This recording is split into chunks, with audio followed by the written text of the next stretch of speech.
So we're live. Wow, people are already here. That's insanely fast. Wowza, you guys. Ooh.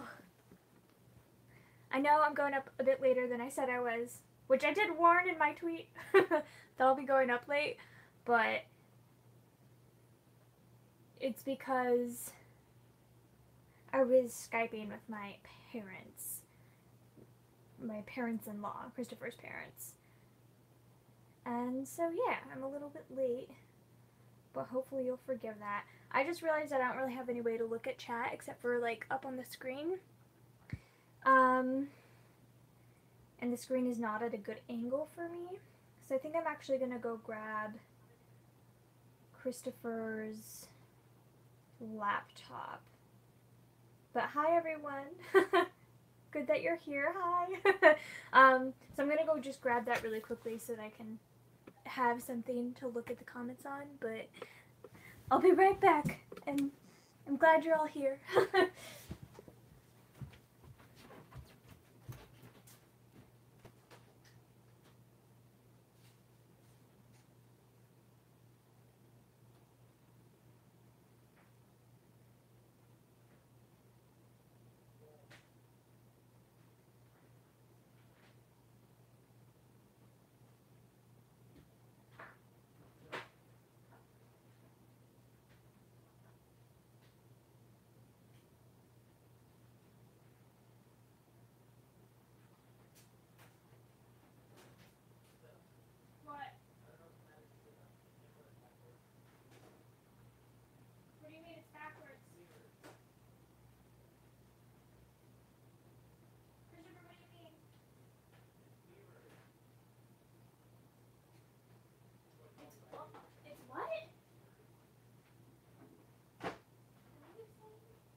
Okay, I'm back. That took a little bit longer than I thought.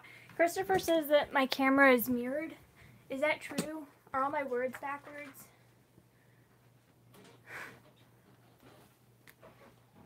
Yeah, I guess they are. How do I fix that?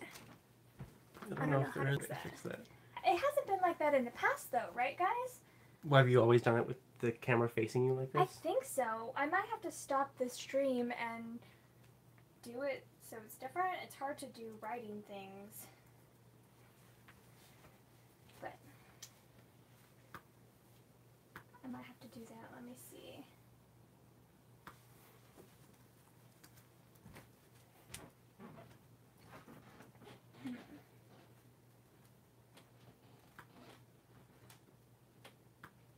Okay, now I'm seeing everyone, which is good.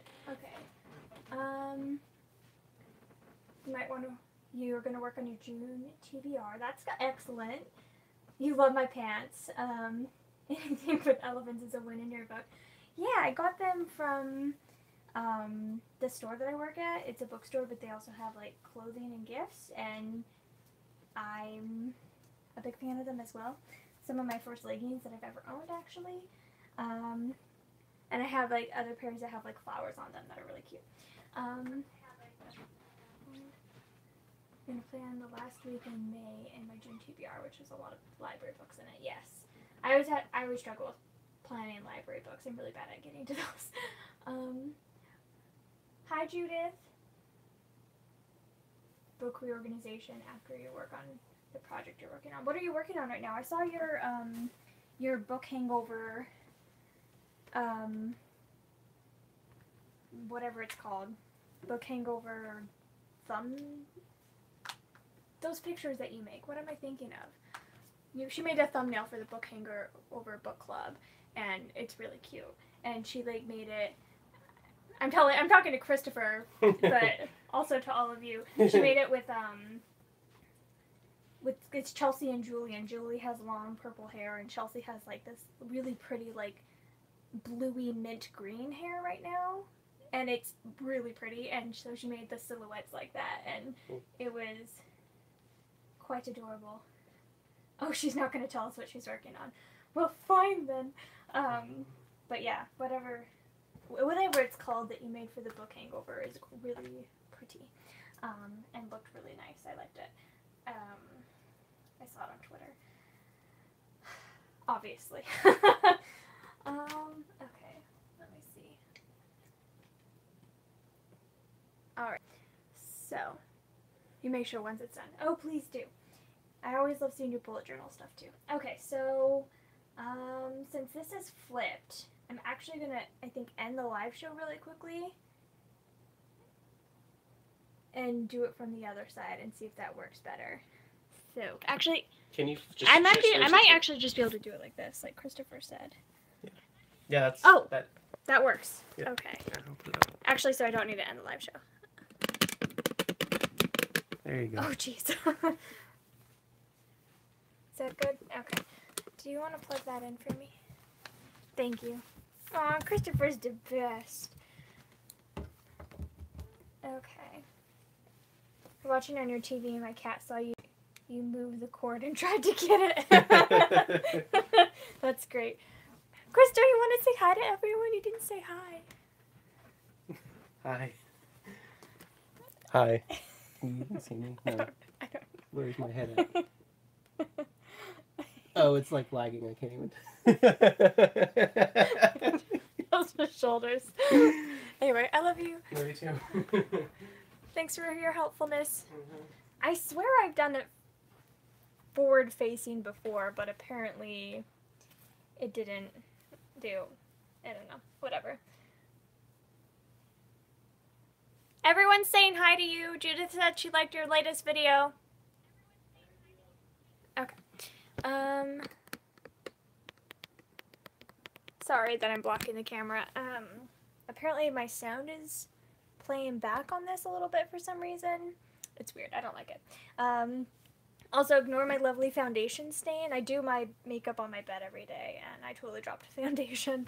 And I think this is like lipstick right here, so I'm a real classy girl. It's fine.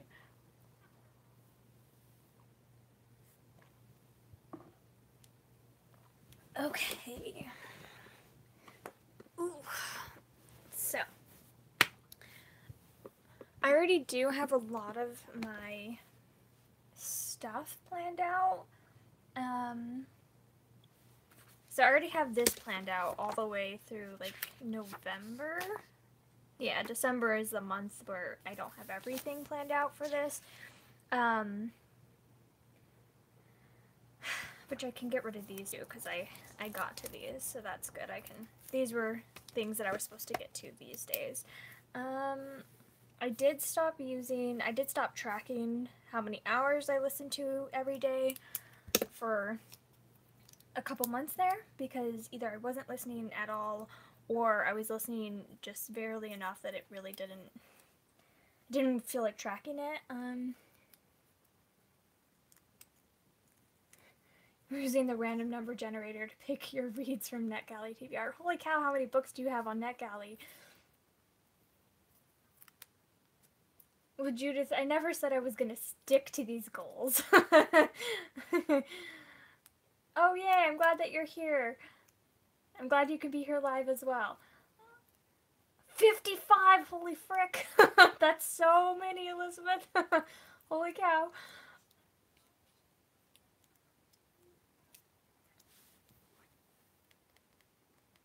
Okay.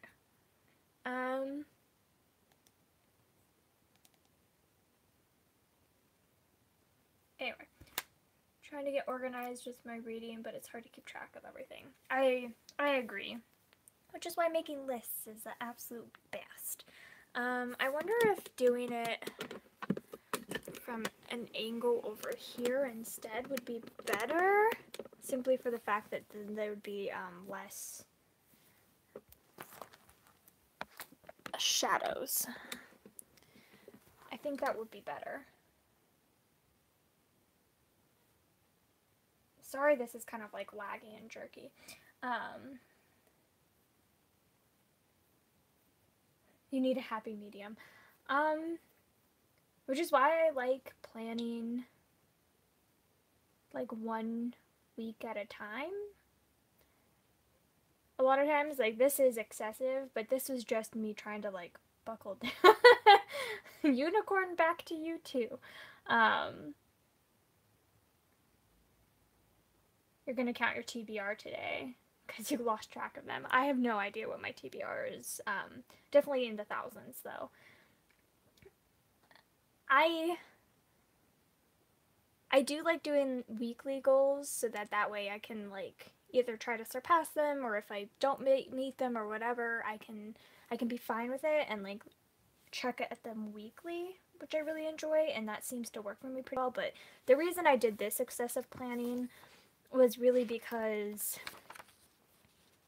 I wanted to catch up with all the books that I'd bought on Audible in the past year, and I'm like, I gotta get to them. I don't know if that makes me like a bad person, but I really like using the Audible return feature.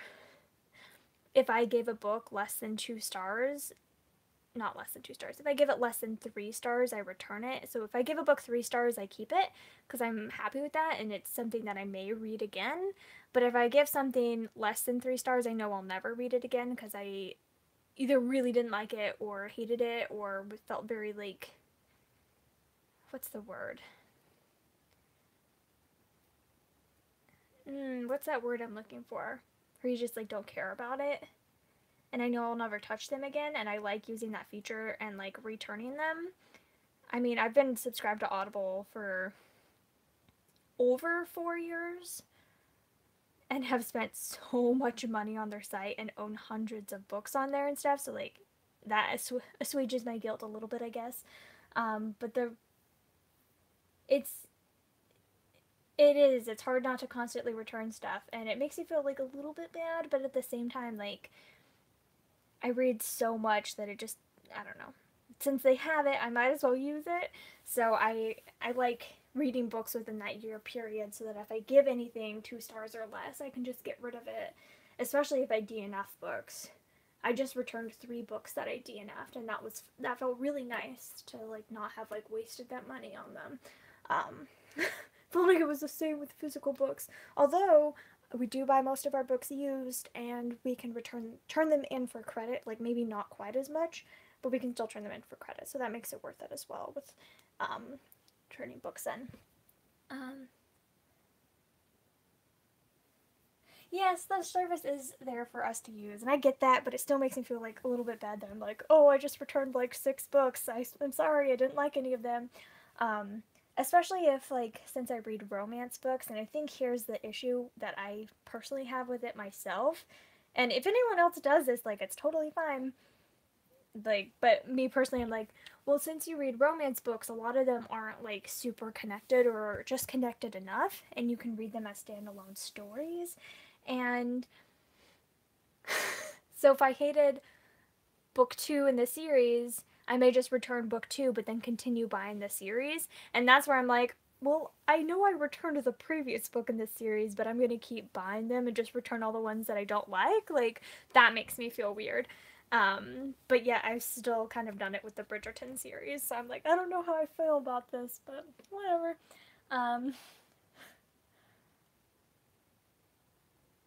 You just put your subscription on hold. Ooh, bold move, Judith. I don't think I could ever do that. I love Audible so much. Honestly, there's so many books that you can't get through the library that you can get through Audible, and I actually spent a good amount of time today going through a lot of those books. Okay, so I can reach over here, grab them, and show you what I did today. Not today, yesterday. So basically, I went through my Goodreads. So I had, like, a 300 book list is what I cut. After the live stream on Friday, and I kept culling it, not deleting them off, but just moving them to a lower priority so I could have more of a focus, which I did last year around summertime, I think, and it really made my reading anxiety go down a lot, cutting it from, I think it was around 2,000 books and cutting that in half. And then I did that I've been slowly weaning books off of there and moving them to lower priorities. And if I never get to them, that's fine, but at least this way I have like a more focused priority of what I really care about.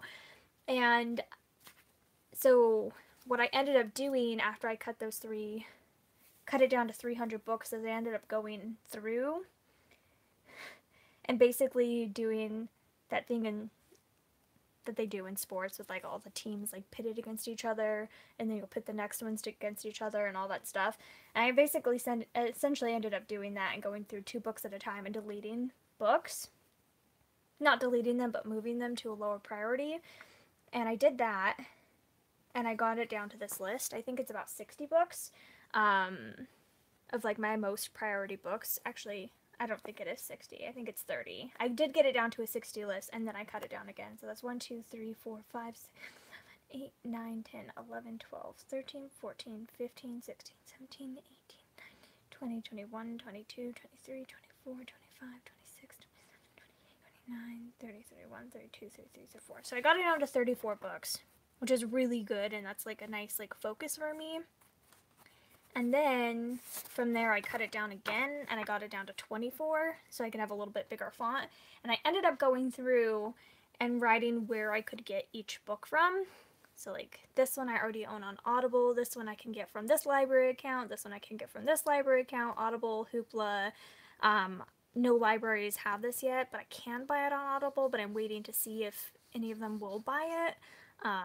Already own this one. This one I can only get on Audible or read as an ebook, libraries, whatever, etc., etc.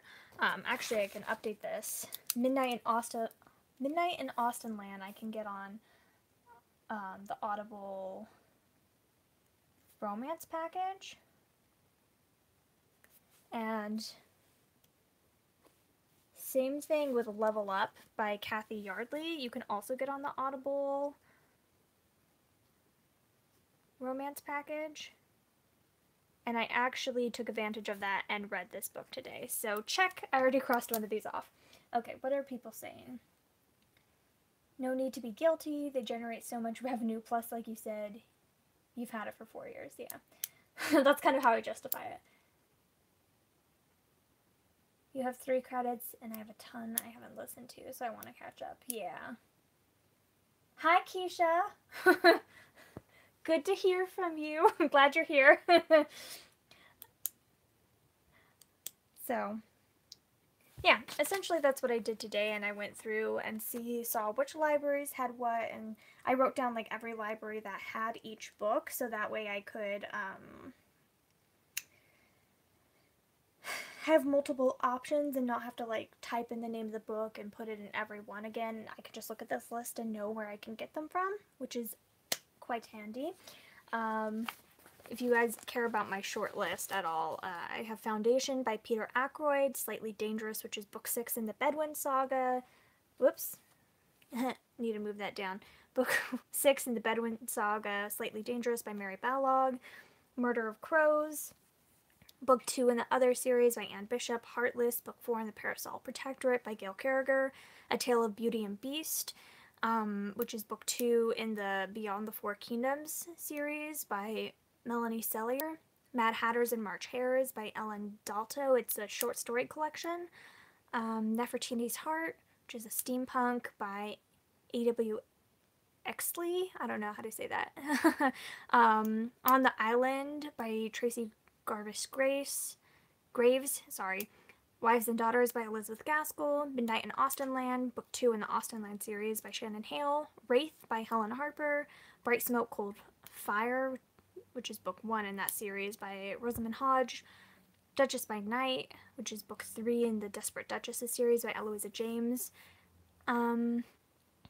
Let's see, Phoenix and Ashes, book 3 in the Elemental Master series by Mercedes Lackley, which I actually kind of changed my mind on that one. So basically there's a prequel, and I decided to go with the prequel instead. So I've read book 1 and book 2, now I'm going to go back and read the prequel first, and then go back to this one. So when I end up reading the Beauty and the Beast prequel, I'm going to count that. I think it's called Fire Rose. If anybody has any thoughts on these books, please let me know.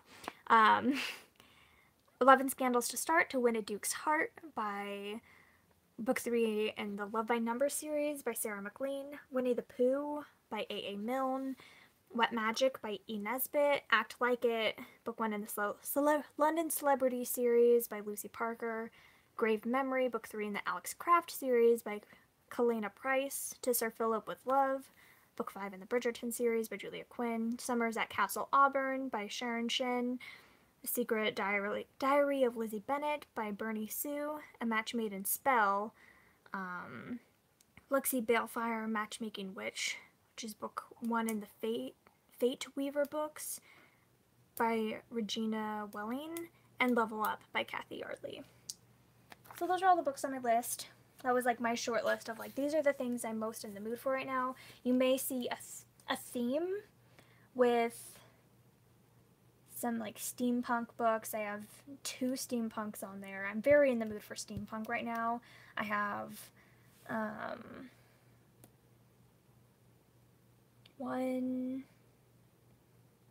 I guess only 3 urban fantasies right now, because I'm very in the mood for urban fantasy as well. And then, of course, some historical fiction, some fairy tale retellings, a short story collection. I'm also really in the mood for contemporary, so I actually have 1, 2, 3,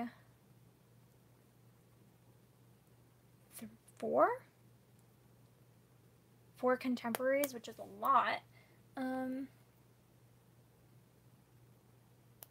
A color code with their mini post-its. Not like an intense color code. Really, it's just each color is a different book. Some of the colors do overlap, but that's really all it is. So like these ones, these blue ones, every other one is actually, so like this is Castles, Customs, and Keens, and this is the Bride, Castles, Customs, and Keens, the Bride, the Castles, Customs, and Keens, the Bride, etc. Because those ones overlapped colors, but really that's all it is, so that I can like see them separately. Also, I know I'm going to go through the fiction more quickly than the nonfiction, so if they do overlap a little bit, it's mostly just because I was shifting the fiction more than I was shifting the nonfiction. They did match up a lot better when I first wrote these out like 2 weeks ago, or a week ago. What brand are they? The ones you bought lift up and fall off? I mean, these don't stay incredibly well, but they do stick well enough, and if you move them a lot, eventually they do lose their stickiness quite a bit. But these ones are just from the Dollar Tree.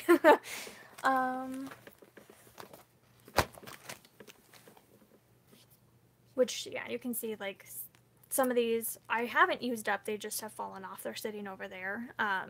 But they just come in a little sheet like this, in a little packet, and they serve their purpose. Oh.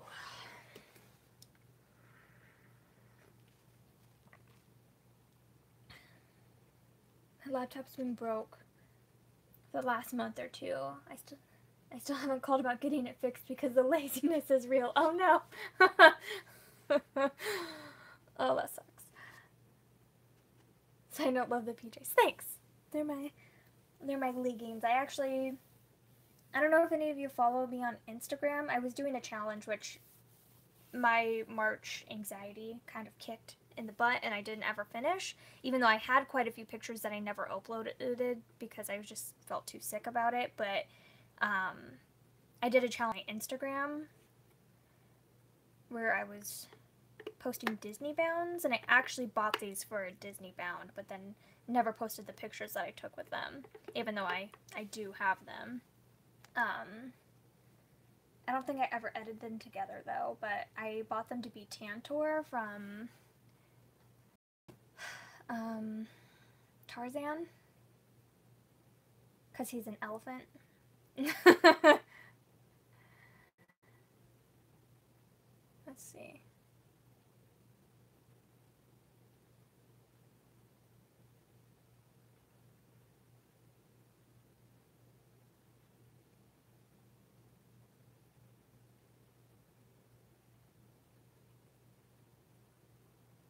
Yeah, I never posted it, but I don't have the Tantor picture downloaded, I don't think, but that's me being Tantor.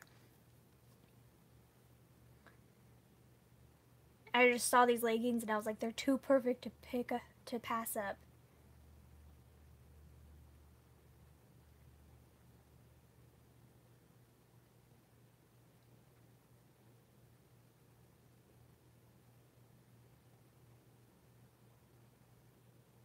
I wish I could find the picture I was copying, because I was copying a specific picture of him being like all afraid and stuff, but who knows. Anyway, this is Tantor, and that's who I was being.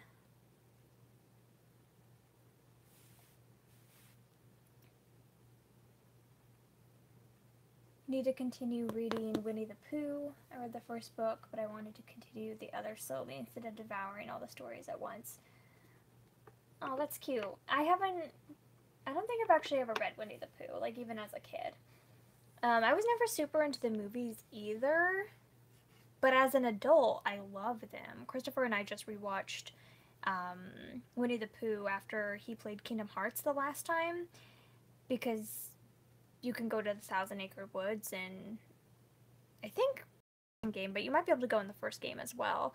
And 100 Acre Woods. I don't know if I said 1,000. 100 Acre Woods. And that's like really what kicked off my love for those characters again. But my friend's bathroom when I was growing up, and I think it still looks like this honestly, was Winnie themed. And they had like a Winnie the Pooh like runners along the walls and stuff, and that was a thing. Anyway. You love the challenge I was doing. Oh, well, thank you, Melody. I loved doing it, but it just didn't work out mentally for me. But I still have some pictures. I guess I'll show you since we're here. I never edited it together because one of the days was being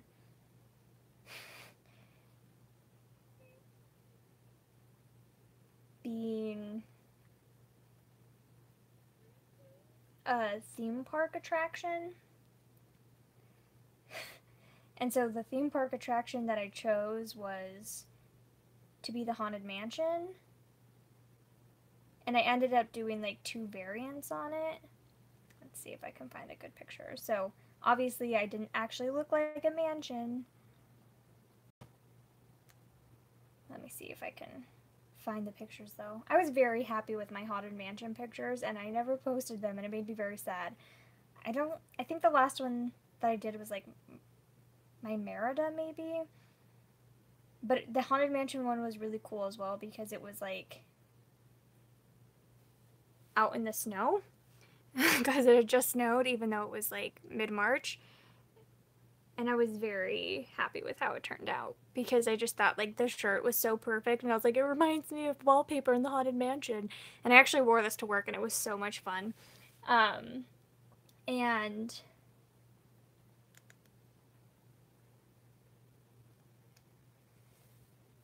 let's see.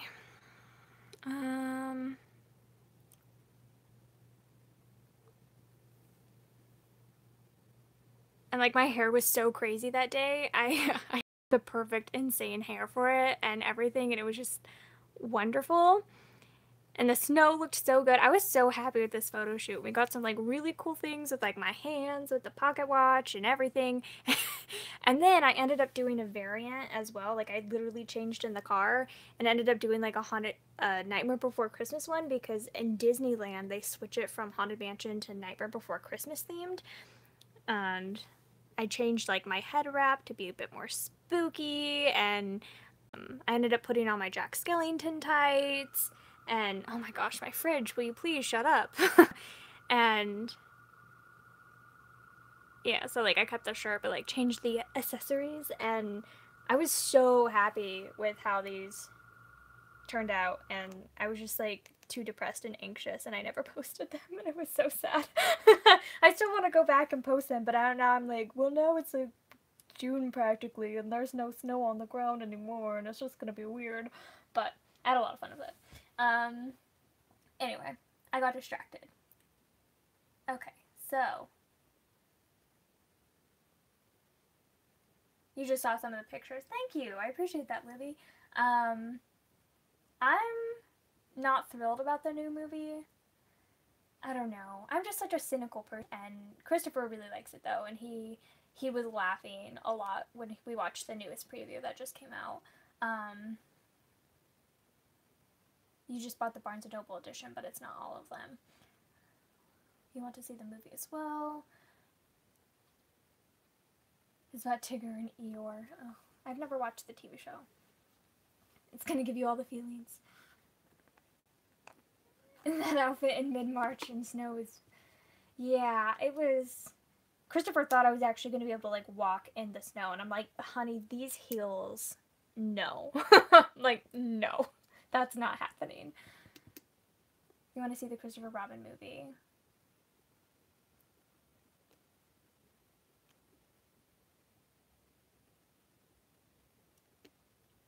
Oh, well, thank you.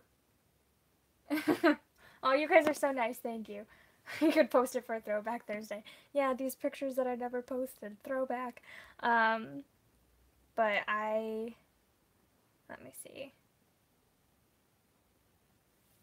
So basically how I achieved my crazy hair, though, and this is what it looked like when I brushed half of it out, to show you how nuts it was, is that I did my hair with, like, my traditional... That's so much hair, you guys. My hair is not that voluminous, but I ended up... That's when I brushed it fully out. I ended up putting my hair in those, like, crimper things where it goes, like, around. I think I've showed them on the vlog before, and they're really old. I've had them for, like, I don't know, 10 years at least, and I got them secondhand from my sisters and stuff. So I did that, but they didn't, like, dry fully, and I was like, crap, I'm gonna lose all the wave. And so I sprayed them, and I was like, oh, they're still gonna flatten. So then I blow dried it, and my hair just went poof, completely puffed up. And yeah, that's how I got my crazy hair. And I'm like, well, now I know if I ever need hair that looks like that again, I know how to do it, and I can do it fast and well. It's so insane. Let me see if I can turn the brightness down, if that will help at all. But anyway.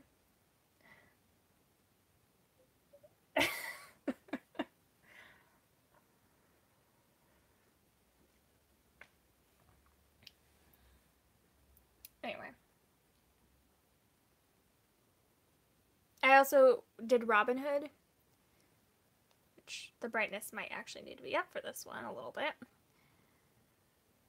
Which was really out of my getting green like that, but it was fun, if a little uncomfortable. And I had, like, my bow and arrow earrings on and stuff, although I have much better earrings for that now. And my hair was, like, so puffy from the day before that I ended up pretending it was, like, my foxtail.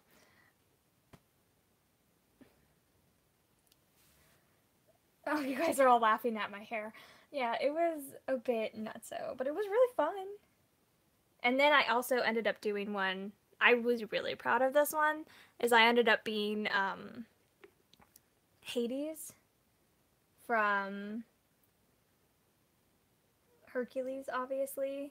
And that was really fun. It was like a blue flowy sweater thingy and like a black jumpsuit, and it was a good time. I think this is the day I realized how much weight I've gained, though. I was like, oh dear, this does not fit like it used to. But it was a outfit, besides it being a bit uncomfortable because, you know, well, a little weight gain.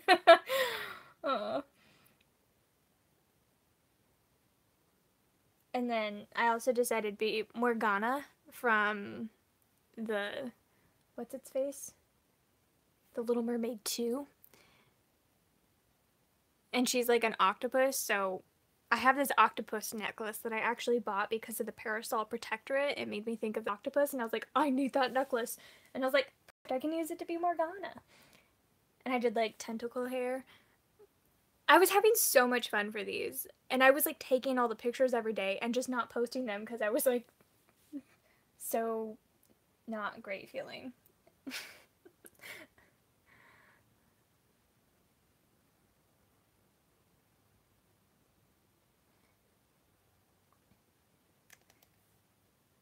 Oh, you guys are so nice. Thanks. I'm really not planning at all. I got distracted. But it was a fun time. You guys are all nice. Okay, so.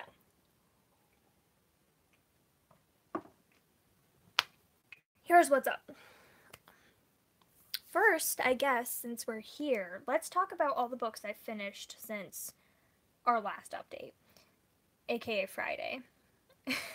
Because I finished a few books, and I figured I might as well talk about them. Oh, I finished this one too. Yes, I finished this book. 3 stars. It was really cute. Okay, so I just finished Level Up by Kathy Yardley. This is, oh, that is not good. Let me turn the brightness down again.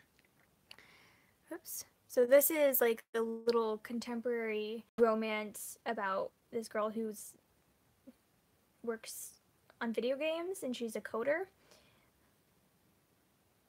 Did you take pictures for the whole month and not post them? No, I stopped taking them eventually because I was just like, what's the point? But I did plan out outfits for all of them. I still have some of them sitting over there that I planned out and I never took pictures in or put on because I was just like, ugh. You're almost done with your project. Dang, Melody, I'm excited to find out what it is.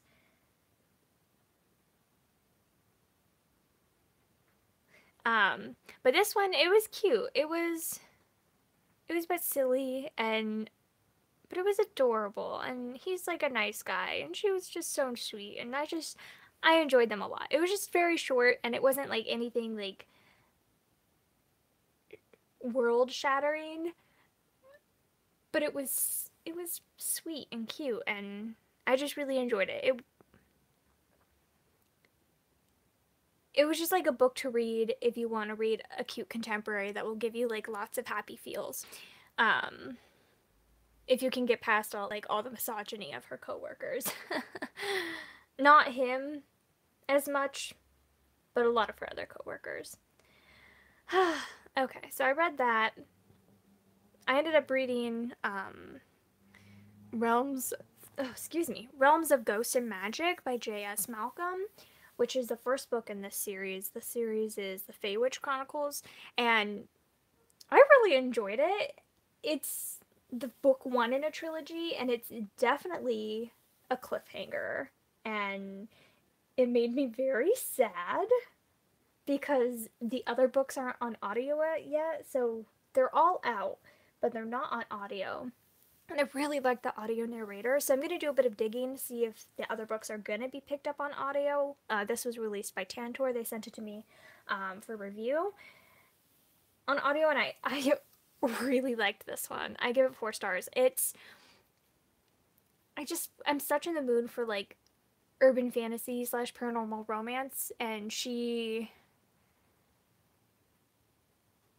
basically is one of the few people in the world who has the ability to be able to like destroy like paranormal creatures. And so she like, I don't know. I got a kick out of her personality. I really liked her personality a lot. She was really a funny character. She'd like walk into the house. She basically set up this like paranormal cleanup is what she called it or whatever. It's like where she like comes and like cleans out your house. Essentially like Ghostbusters. And this set is set in our world, like nowadays. And so like people like look at her really skeptically when she comes in, and they like expect her to look like Ghostbusters, and she's like, no, it's just me, like I can do it. And her personality was really funny. I just liked her a lot as a character. She was super snarky and awesome. And she'd like walk into the house and was like, come on, you little effers, get out here, like to the ghost to like antagonize them so that she could like rid them and stuff. It It was so funny, and I really liked her a lot. Definitely a lot of swearing though. And that cliffhanger though, I'm mad about the cliffhanger. Like, I was reading it, it was all happy and fine. In the last 30 minutes, I was like, no! No! Especially like the last like 5 minutes, I was fuming. In a good way, because I liked it so much. It made that much of an impression on me, but it's definitely not like nicely wrapped up. Like, it's definitely book one in a series and had a lot of like setup, but it was so fun and so enjoyable, and I really liked it a lot. I definitely liked this book better than Slouch Witch, although I liked book 2 and book 3 and Slouch Witch better than I liked this one, I would say. They're pretty close to being equal, but book 1 and Slouch Witch I don't think is as strong as this one. But also I was just so in the mood to read this, and I really liked it a lot.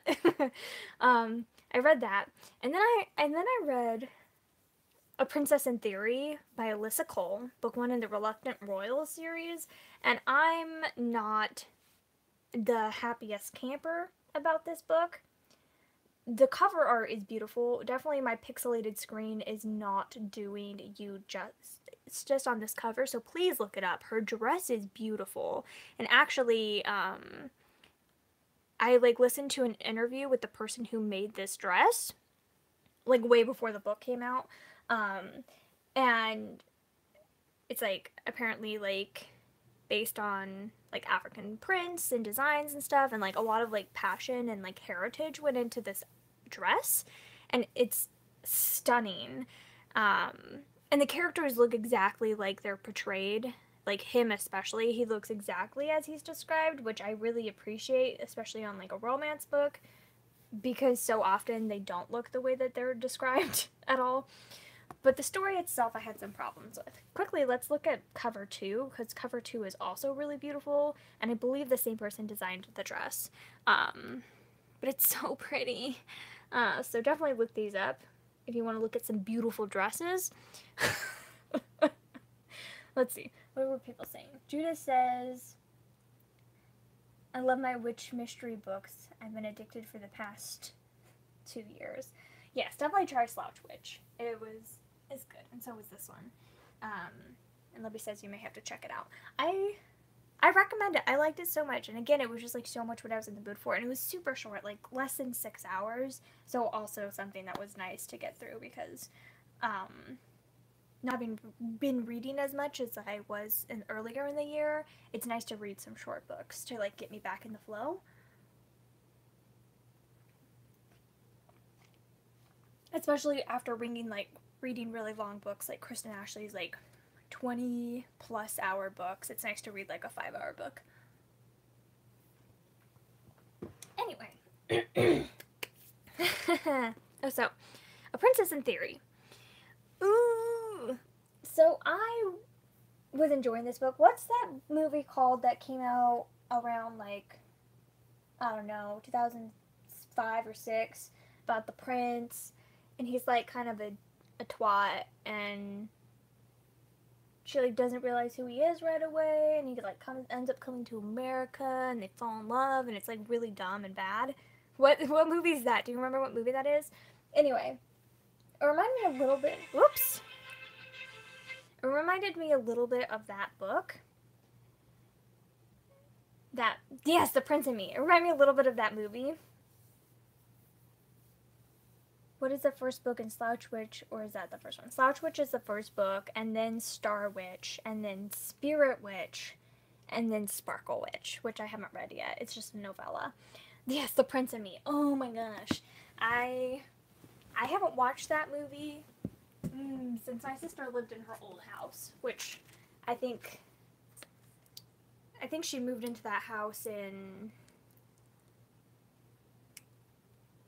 her current house. My nephew is 10 now. 11 now? My nephew's 11 now. 10 now. He just turned 10, I think. I'm so bad. I should really know this. Well, I'm trying to think. I think he's a year and a half younger than my other nephew. So then, yeah, he just turned 11, like last month, and he was born. Okay, so yeah, she's been out of that house for 10 years. So that's the last time I watched that movie was 10 years ago, and I just remember thinking, wow, this is such a bad movie. Oh dear. Anyway, so it reminded me of that a little bit, but like maybe slightly less problematic. Maybe being inside the character's head made it a little bit better, but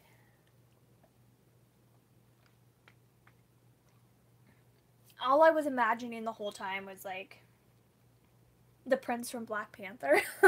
Black Panther. That's what I was like imagining the whole time, and like when they were talking about like the countryside and stuff in Africa, like all I was just like picturing was all the settings in Black Panther. Anyway, besides the point.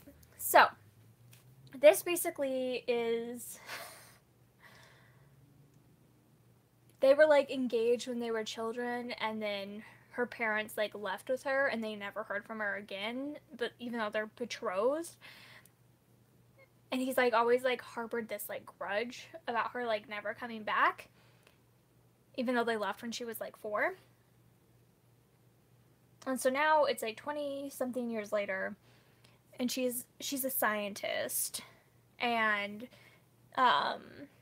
he ends up like coming to New York to find her, bit stalkery, and he doesn't, which is like all fine, like I'm fine with that, but then he doesn't tell her who he is, and leads her to believe that he's somebody totally different, and keeps on just like not communicating with her.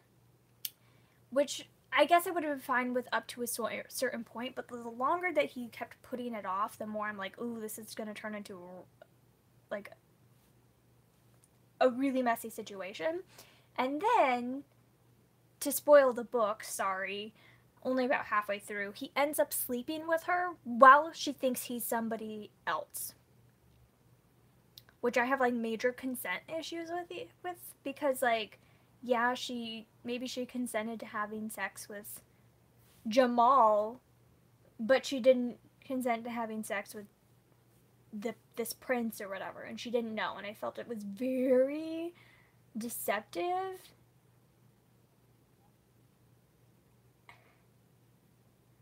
And it really gave me the heebie-jeebies, and I instantly lost all respect for him when he did that. And then, after he sex with her, he just lets keep getting other things get in the way and strings her along for a few more days until she finds out another way and is obviously very upset. And then I feel like she forgives him so quickly though. And I'm like, Chica, grow a pair. No, please, no. And I don't know. It was just totally unbelievable to me. I mean, like, besides the fact that it's like a prince and blah, blah, blah, I'm like, oh, royalty, like, that is already, like, not going to be believable, but on top of that, just, like, how the characters acted and stuff, either A, skeeved me out, or B, I just found, like, not, like, how people would react. So, I didn't like it, and gave it 2 stars. What I do really like is I liked her a lot. I guess not that much that I remember her name.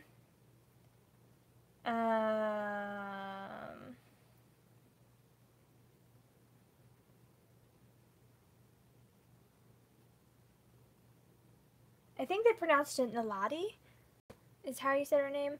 Anyway, but I liked her, and I liked that she was, like, worked in a STEM field. I thought that was really interesting, and that she had, like, a lot of, like, ambition and stuff like that. Like, I enjoyed that, and I liked her for the most part, except for when she, like, let him crawl back to her. Ugh. And I liked her friend, sort of. I liked that her friend really did try to be a good friend, but she wasn't always a good friend. But I'm excited to see her story in the next book. But really, I hated him. He's slime. Okay, let's see. They left when she was 4. I'm gonna need him to get over that. Yes. he harbors this for so long, and it's just like, dude, come on. Oh, you don't have to apologize for your language. He was though. He was totally one. I hate when people keep stupid secrets. Number one gripe in romance novels, people not talking to each other. Like, you both have mouths, use them, especially when it comes to mistaken identity plot. Yes, so true. And that is honestly why a lot of the reason why I stopped reading young adult books is that so many of them that I was reading just like had the dumbest like non-communication, and I'm like, come on, like, author, can't you come up with any plot point better than just like two people didn't have this one conversation, so it's gonna get stretched out for 300 pages. Like, come on. So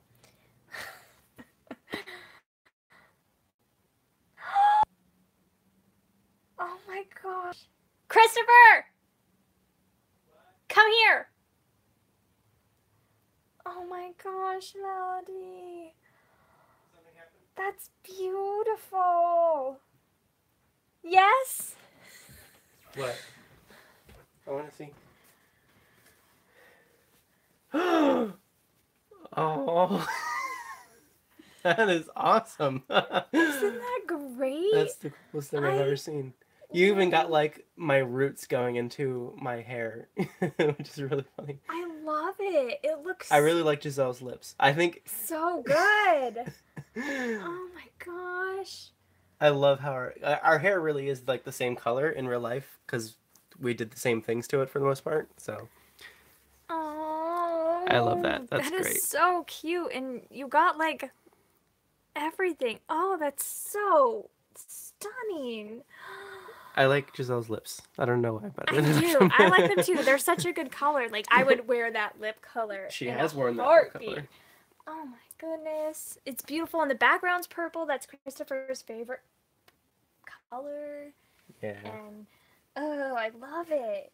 It looks really good. My glasses look exactly like my glasses. Yes. Yeah. Oh my gosh. Oh, I'm stunned. I can't believe you did this for me. I've always wanted one since you were making them for everyone, and She made one for me a while ago. I know she did. Like, that was when I had long hair. yeah, before I even met you, she made you one. Yeah. I've always wanted one. Oh, thank you. Oh, I love it. Ugh. It's great, and you can just like tell that it's us. Yeah, you can. I want to make that like my cover photo on Twitter, like the big banner photo, whatever. It's awesome. Oh, it's so good. The roads. We should make. I don't know. You should what? We should, if Melody's cool with it, make it our vlog channel thing, like because our vlog channel thing is like really outdated and old. And I do plan on making vlogs again. We have lots to make, lots to put up, but I just haven't edited them yet. But it's really cool. I love it. I like my hair. Thank you so much. Can we use it on our channel and stuff? I mean, I'm sure you're okay with it, but we would appreciate that. It's stunning. She said she's fine with it.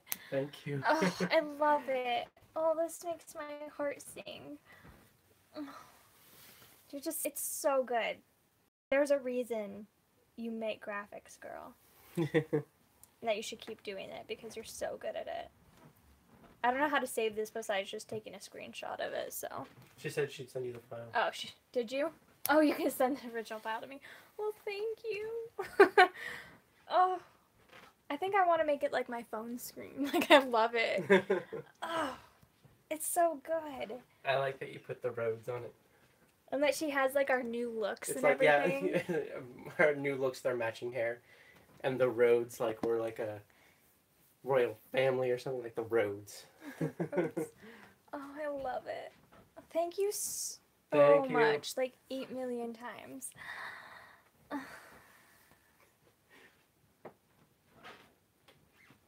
I don't think I'll ever recover from this.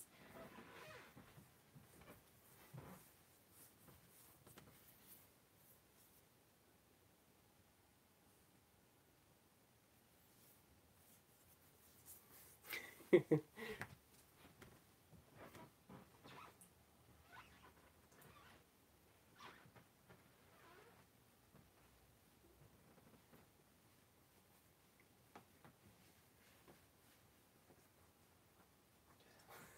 being kind of quiet. I know, I'm sorry. I have to tweet this out immediately, though.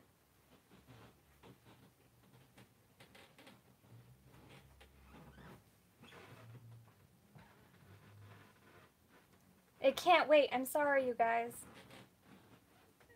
Okay. I'm dead.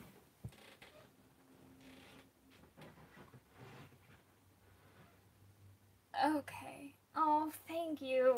Oh, this is the best. It is gorgeous. Okay. Well, that took a major detour, but totally worth it. It's so beautiful. Ugh. Love it. I love it too. It's good. It really encapsulates it really us. Yeah, it really gets us. Like it looks just like us. I don't know how you do that. You're so good at this. I could never do something like this. I love your mustache. Yeah. You don't it really stands out in a picture like that, doesn't it? You don't have any lips. You just have this giant mustache. I love how perfect the shape of my glasses are. They're like the exact shape they actually are in real life. Anyway, Oh, really good. Oh, so good.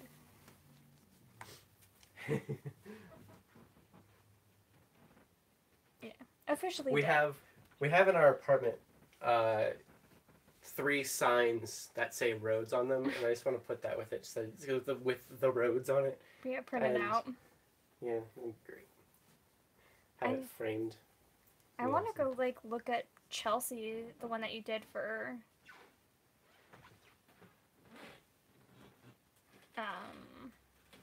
Drunk Hangover Book Club.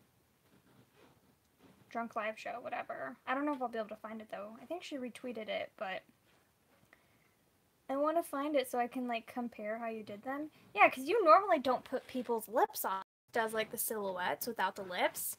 But the lips really suit you. I know. That's why I like it. It works really well. Yeah. It's so It's like a feature. Your face is blank. It has a very very Giselle color of lips on your face. And it's just that's the defining feature of me is my short silver hair and always crazy lip colors. It's so perfect. Okay. That's why I was I'm pretty sure she normally doesn't use lips, but I feel so honored that I have lips. Oh my gosh. Literally dead. Okay. So, anyway, this book was kind of garbage. I'm so happy. Thank you so much for that. You're so nice. And finally, the last book that I read since Friday, Desperately Ever After by Laura Kenyon.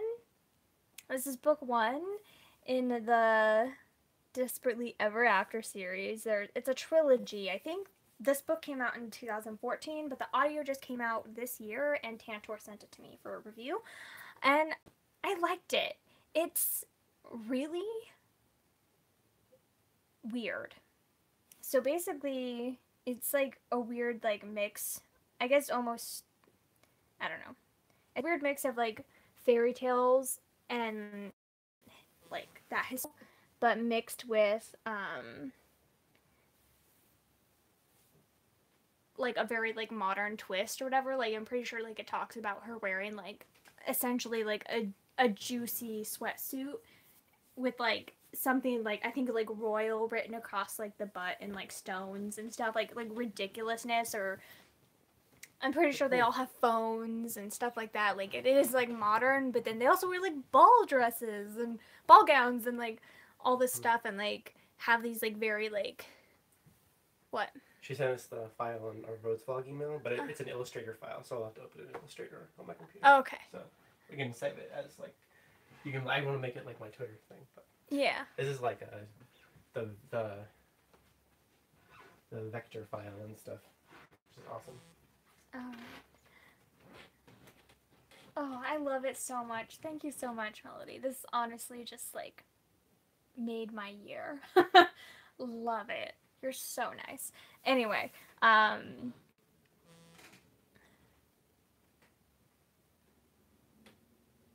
ugh. Okay. Dead. So, and we got the file. I'm pretty sure you probably heard that. But anyway, so this it's like this weird like almost, I don't know what the word I'm looking for is, like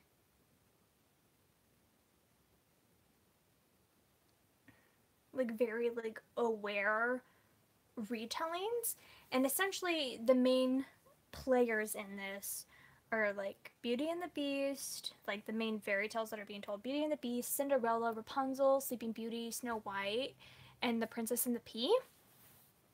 And but really the main character I would say is Belle. And she, it's like, it's not like happy, cute, like sweet fairy tale retelling. It basically starts with like Belle finding out that the Beast is like committing adultery, and she like freaks out about it, rightfully so. And then he ends up like kicking her out and says that he doesn't want to be with her anymore. And I think he says he's gonna like file for divorce. Oh, okay. Hurry back, Libby.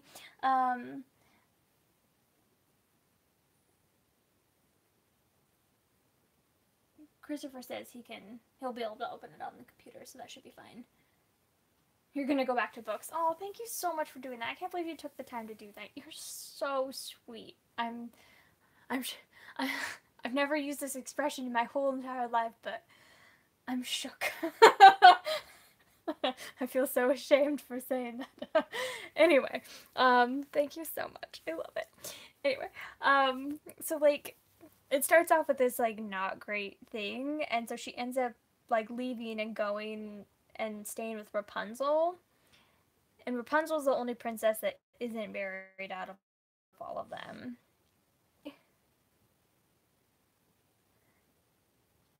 Is a bit more of like the wild person, is always out like partying and things like that. And Belle's been like struggling with infertility. Infertility? Is that how you say that? She's not fertile? Anyway, and she hasn't been able to get pregnant, and she actually, the day that she finds out that she's pregnant, the very beginning, and then she finds out that her husband's cheating on her. So she doesn't even tell him. And it's just like all these like princesses' lives like afterwards, and they're not all necessarily like as like devastating as that. But there's just like a lot of things, and it's nice to read something that is fairy tales and is like poking at that genre for like being so like picture perfect and things like that. But it's really weird, like it's really quite lovely, I think, reading a book that isn't that, coming from a fairy tale. I feel like it has to go one way or the other with authors, that either you're Gregory Maguire and you just have to like F these characters' lives up and just like make it like horrendous, which I do like Gregory Maguire's retellings that I've read so far, but like I feel like it's either that like one extreme, you have to make it like the darkest, most twisted thing that you can, or you have to make it sweet and sunshine and roses.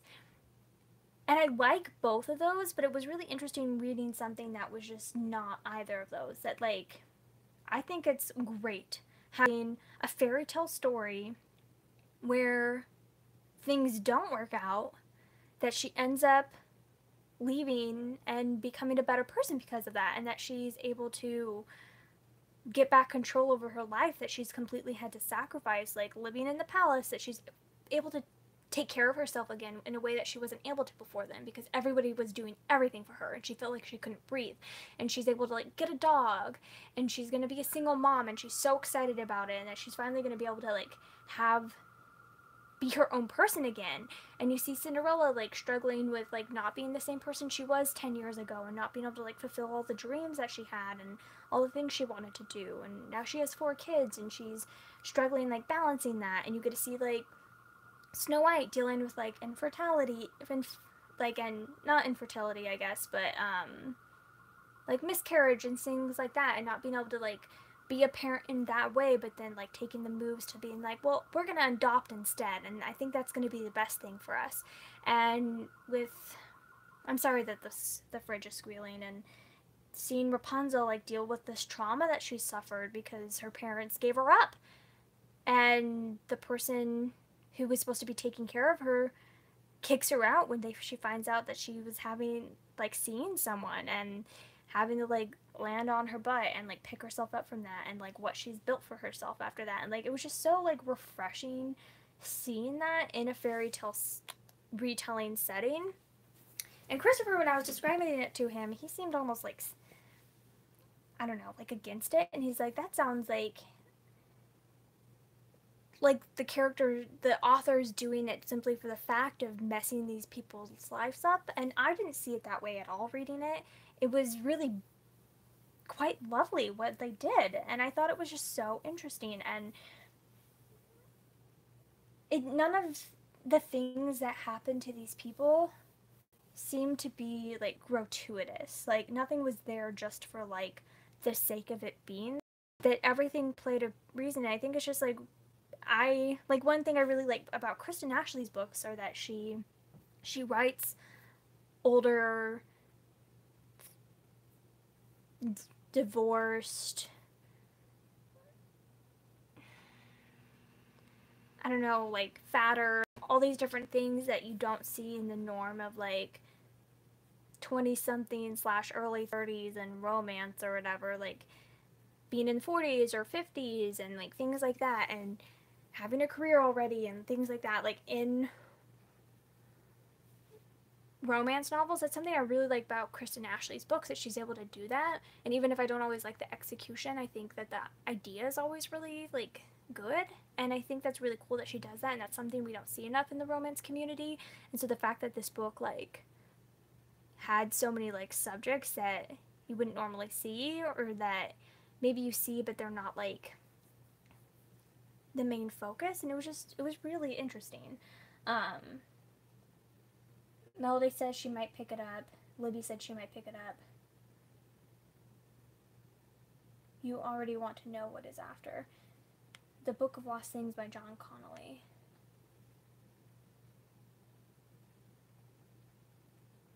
Twisted some of the fairy tales along the way.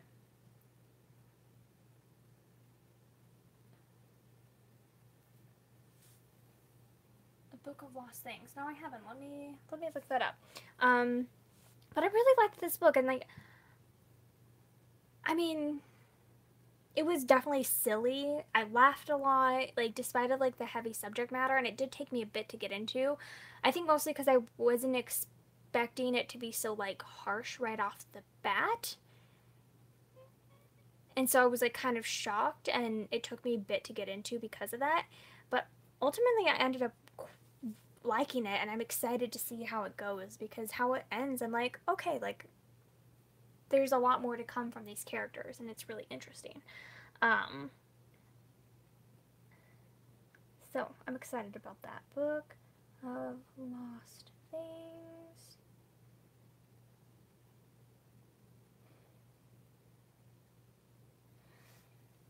Let's see if John Connolly is who I think he is.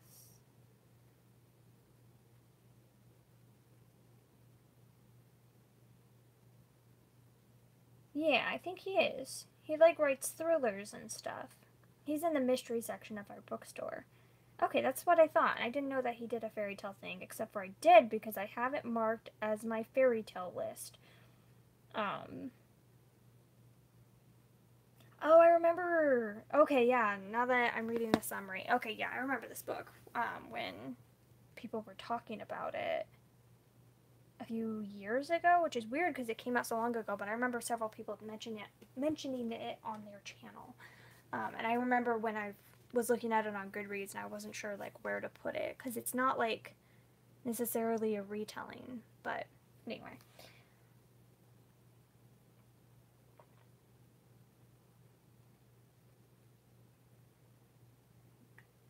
Anyway, yeah. So this book, Desperately Ever After, yeah, it was essentially just all the fairy tales, like 5 or 10 years after.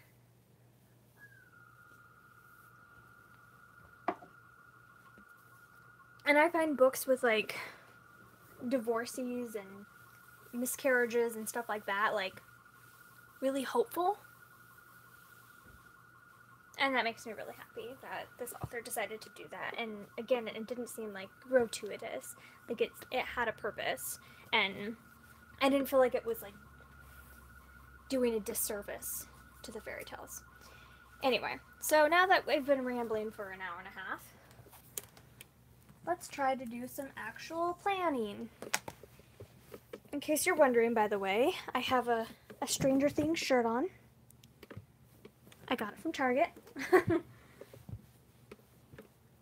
Because that show is amazing. When I was at my parents' house, I recommended it to my dad, and he was like, there's no sex scenes in it, right? And Chris and I looked at each other and we're like, yeah, there's no sex scenes. And then we started watching it, and like episode 3, there's a sex scene, and we're like, we forgot about that. Spoilers. It's not that big of spoilers, but like, oh my word, I was like, I completely forgot about it. And like, we were watching it and we looked at each other and we're like, yeah, I blocked that out because I hated it so much. And he was like, yeah, same. Like, completely forgot. I still haven't told my dad, so maybe I should text him and be like, by the way, because he doesn't like watching things that are like too raunchy or whatever. I just thought it was funny that I was like, whoops, yep, completely forgot about that. Okay. So I'm going to cross off some of my stuff from before. So today's the 26th? Today's the 27th. I didn't get that read. Oh well. I'll just push it over till tomorrow.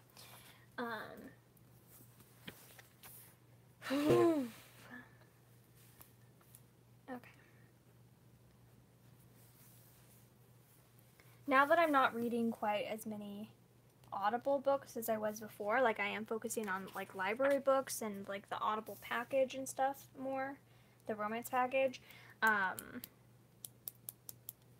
it's going to be a little bit harder for me to keep up with this, but that's kind of why I want to plan it out and like get a good feel for it. So I'm actually going to do it on this page, I think, and I'm going to end up doing, I'm sorry the quality's so bad.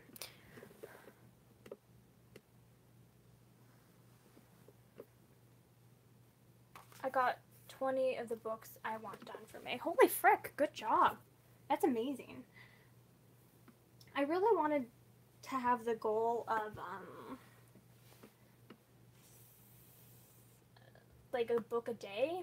I don't think that's gonna happen though. Unfortunately. I wish, but let me see. I'm gonna have to sign in to see my progress.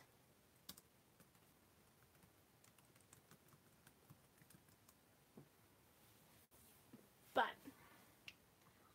I think I'm pretty behind from reading a book a day now that I took my big long reading break. Yes, I'm at 101 books, so I'm 45 books behind schedule, so whoops. But at the same time, I am going on vacation in July, and I wonder if I'd be able to do some like catch up then. Maybe. That's 20 is so many though. You've read 10, almost 11 books for May.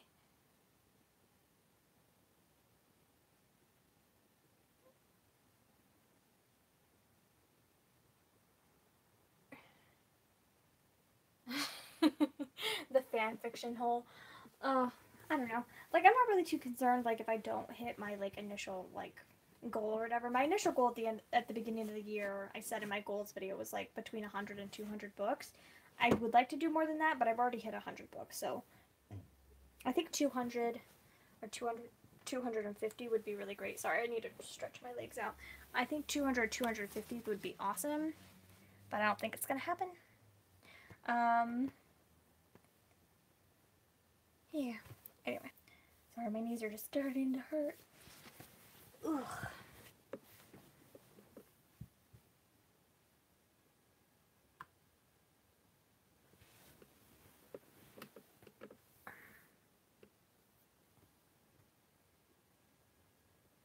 I feel like my stream is frozen.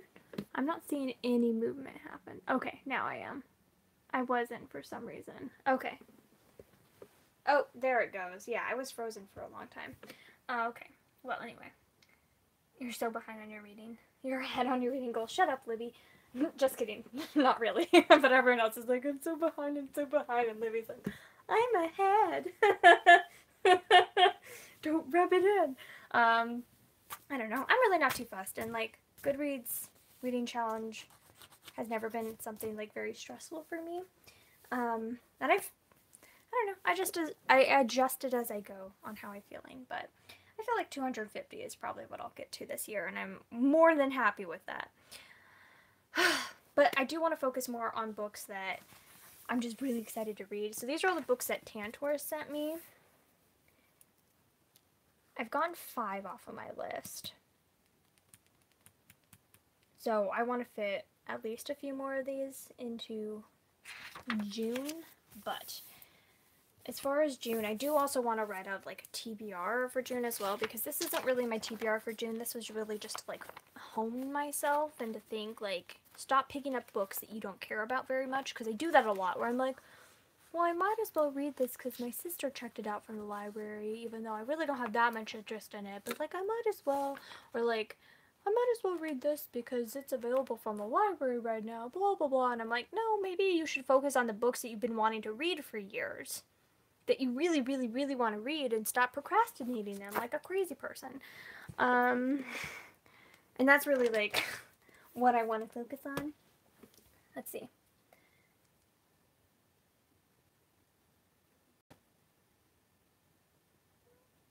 I wanted to read 200 books this year, but changed it to 52. And I think that's totally fine. I mean, my first full year of YouTube, I did 50.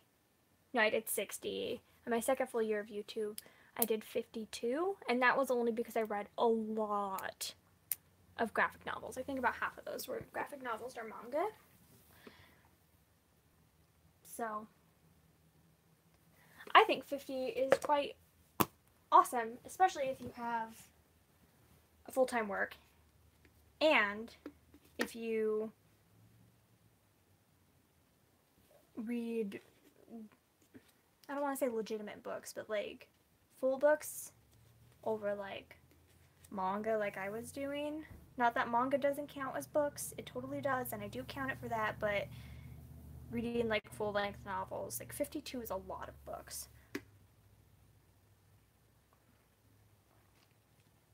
I feel like me reading 200 books a year, though, really justifies the amount of books in this apartment right now. And, like, my parents-in-law were giving me a little bit of flack for how many books we have a little bit. And I was like, well, I've already read over 100 books this year. Like, 101. But I didn't tell them that. I just said over 100 books. And they were like, oh, okay, like, I guess it's more justified then. And I'm like, yeah, shut up. Just kidding, I didn't say that to them. But I did say that I had read over 100 books. Just because I could. I'm doing pretty good so far. My Goodreads total 106. Dang, Elizabeth, that's awesome. That's really incredible. I'm only up to 101 because I've DNF'd so many books and read a lot of children's books too. I've also caught up on a few TV shows, and I've been playing Jeopardy on the Wii with my sister. Keisha, I don't know if you like watching like gaming videos, but the Runaway guys have played Jeopardy and other game shows like that, like on the PS2 and stuff, and they're really funny. I love watching them, even though Chugga Conroy is a bit of an oblivious prick sometimes. They're really funny.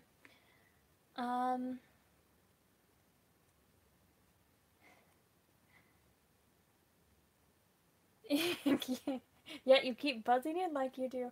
That's so funny. We just started watching Jeopardy a little while ago. Chris and I got a bit hooked on it. I don't know, probably about 6 months ago. We haven't watched it in a while, but we were watching it, and I know nothing. You've read 120 so far this year? Or that's your goal for now, Libby?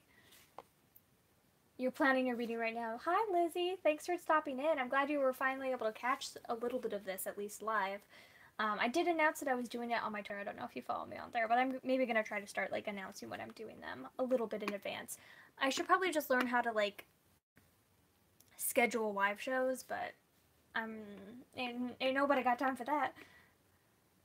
Oh, I totally count rereads as full reads, because they are.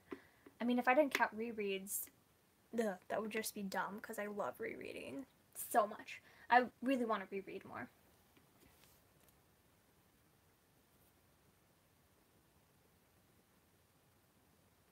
Your goal is 100. In physical books, I could sell them out of my house, or I could stay and read them instead of going.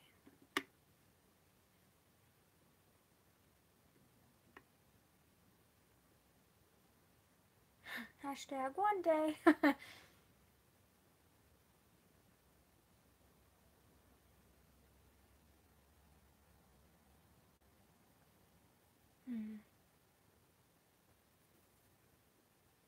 I DNF so many though. It's your goal. You've read 60 books so far. That's so many books. Holy cow.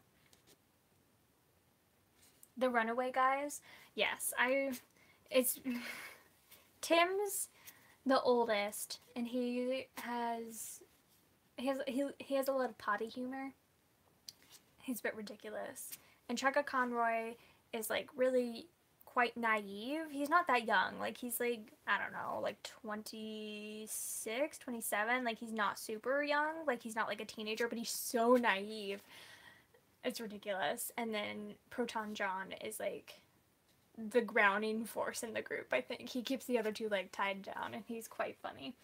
Yeah, the Runaway Guys. They have their personal channels as well, but that's, like, their collaborative channel, and I like them a lot. It came up as a message that you were doing a live stream. Oh, did it? Are you subscribed with the bell? Or would it do that otherwise? I wonder. Sometimes I listen on audio and then go back and read the print version in its entirety because I don't understand it or whatever. You count that as 2 books read. Holy frick, you guys are all so amazing. I mean, no, like, flack on bigger YouTubers, but I feel like so many of them, like the bigger booktubers, but so many of them don't read that much. And not saying that reading a lot means that that's a requirement to do booktube. It's totally not. And a lot of booktubers do read slowly, and if you're making videos, it's the time of, like, reading and then, like, filming the videos as well. But so many of them don't, and I think the thing that I really saw, like, change that was, like, the first, like, YouTuber that I saw that, like, read a ton was Lindsay Ray, who doesn't make videos anymore. But she was really, like, one of those first people that super inspired me to, like, be like, well, if she reads that much all the time and has a life and goes to church and has a community around her and works full time and reads that much, like, I can do that too. And I found that very inspiring. You're reading 3 books right now. Are you doing Sarah's Summer Romance Bingo? I haven't watched it yet. I've been so out of the loop with YouTube. That's something I want to ask you guys. Are there any readathons happening anytime soon? I know that there's the women's reading one or whatever, reading women, whatever, that's coming up over the summer. I think that's a bit, I don't know. I just feel like all the books I read already are mostly women.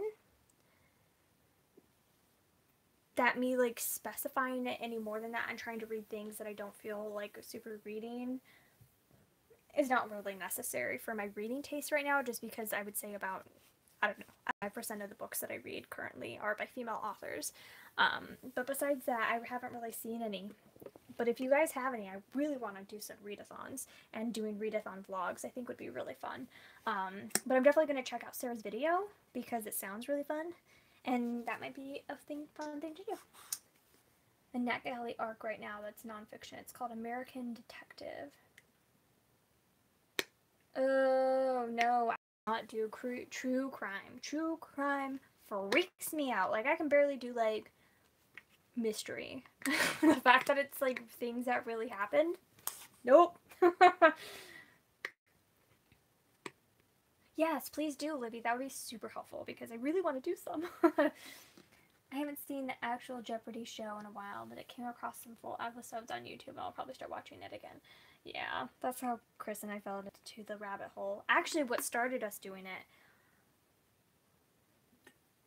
the reason we started watching Jeopardy is there's this YouTuber. I basically have like a YouTube channel for BookTube and then a YouTube channel for everything else. So in my everything else, I watch this person called Musical Hell, and she reviews like really bad musicals. And they're really funny. I love her reviews.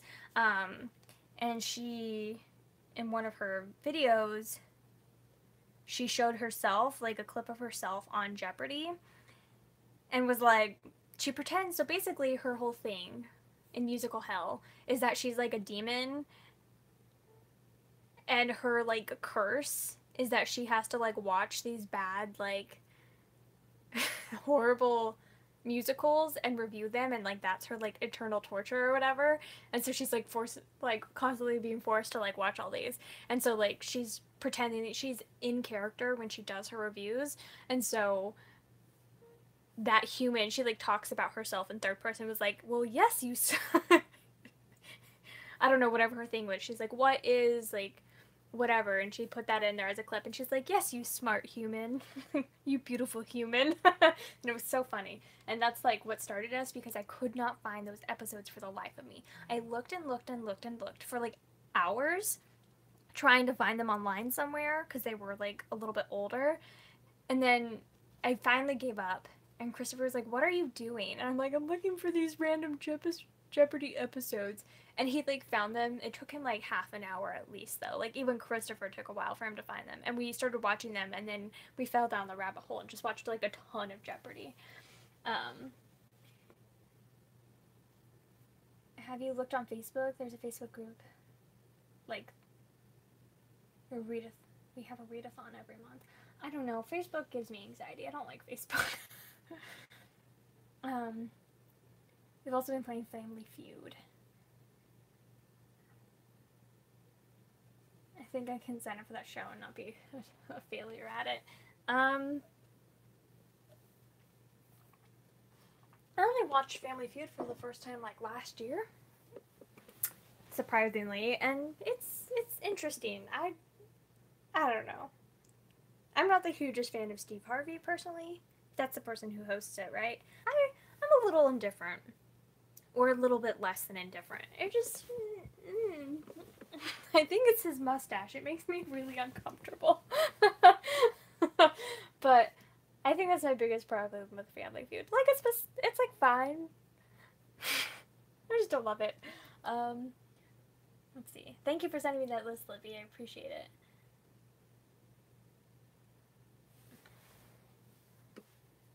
Oh my gosh, Musical Hell is so funny though. I really recommend it. I don't know if I have like a favorite.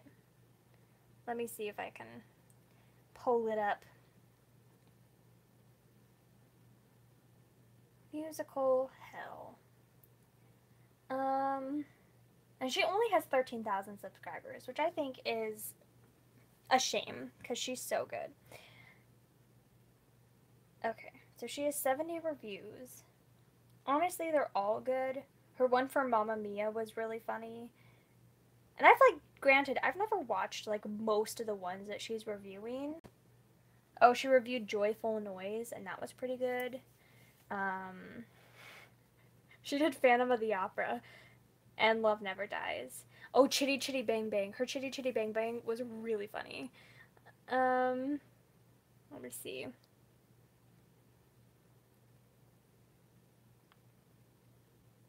I'm trying to see what else is like really amazing. Xandu she did. The Xandu one was pretty funny as well. And Happily Ever After. Oh jeez. And Tentacolino was funny as well. I'd never heard of it, and I was just like, oh geez. Oh, she reviewed The Wiz. And she did Thumbelina, and I love Thumbelina, and I was like, no, don't bash on Thumbelina. Let's see. The thing is, I don't watch the musicals in order to like watch the musical Hell reviews. I just watch the musical Hell reviews, and they're really funny, whether or not you've seen the musical itself. Yeah, I can read your writing. It's totally fine. Cramathon is in June. A predicted 5-star book. Book out of your comfort zone. Book that has been on your TBR a long time. A book that has LGBTQ plus / own voices. Something that is not a standard novel. A book that has your favorite color on the cover. Read 7 books. Sci-fi Summer, Jazzy June, Empty Shelfie, A Yearathon, Sapphicathon, is that how you say that? Dewey-Decathon, 4 seasons. I'm really sad that I just like barely missed the Pirate-a-thon. Is that what it's called? I think it's great. And Reading Double. I think I will do Reading Double because I really like them. But I don't know if any of those other ones sound up my alley. Yeah, he needs to shave that mustache. Is that the 100 people they survey for the answer because they, let me tell you, they don't know what those people were thinking. Yeah. That is a problem. Some of the things that they say, I'm just like, what the F? Like, we were watching one, and it was like, what does a teenage boy want for his... And, like, 7 people answered a girl. And I was like, oh my word. Like, it was, like, specifically, like, worded, like, what does a teenage boy want his parents to get him for his birthday? And they said a girl. And I was like, no! Scallywagathon, yes. I just missed Scallywagathon, and they're so fun. Anyway. I've never heard of some of these readathons. Like, one question was, what do you say when you get ready to take a picture? They knew the top 3 answers, and the first 2 were cheese and smile. Okay, but the third answer was mommy. Like, never in my life. Oh, yeah. Oh,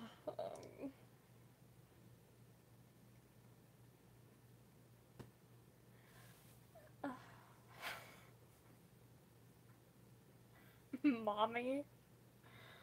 You want to know what my family says when we're about to take a picture? Everyone's like standing there, about to smile, and then my uncle will yell, say perforated intestines!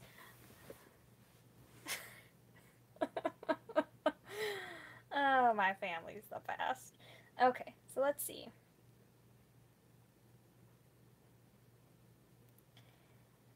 So on Little Book Owl's list, let me just see if there's any more for June that you didn't have. Okay. I don't know what current readathon is. A yearathon.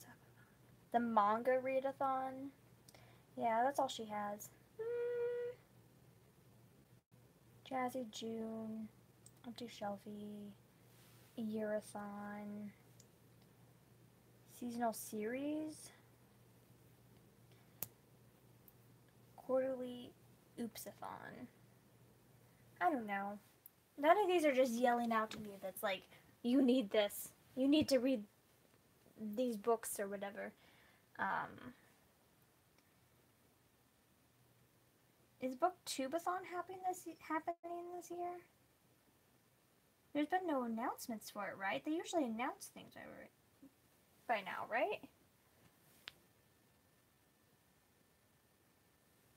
That's really weird. Anyway. It says cheese. I mean, most people say cheese.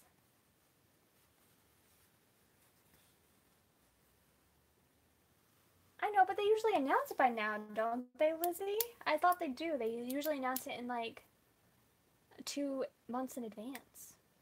And I think last year it like was the exact same week as the biannual bibliothon, and that was really awkward. So someone needs to like not do that, especially since I'm pretty sure Katrina was one of the original like hosts, like one of the first hosts that ever was in Booktubeathon. I'm pretty sure she helped along with like Padfoot. Is her name Padfoot and Prongs? Was that her name?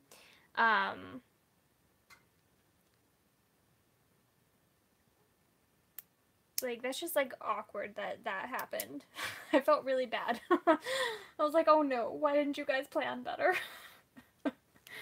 I know Ariel hosts Booktubeathon, but I know Katrina's helped with it before, and I just think it's awkward that she's the host of that and that they didn't like communicate on it. I was like, oh, let's make sure it's not the same week this year. Hopefully they do that this year so that doesn't happen again. I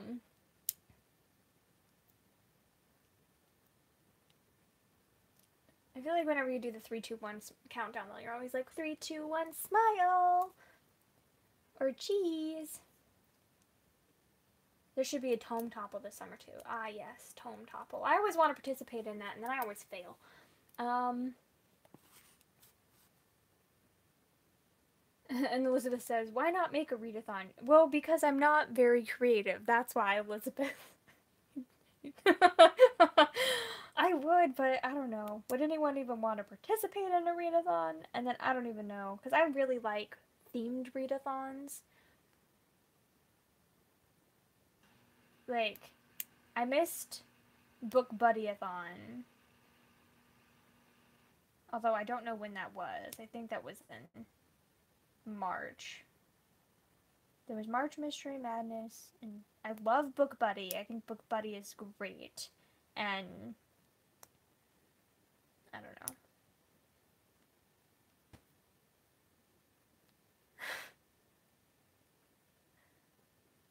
Oh yes, would you? Perforated intestines. Just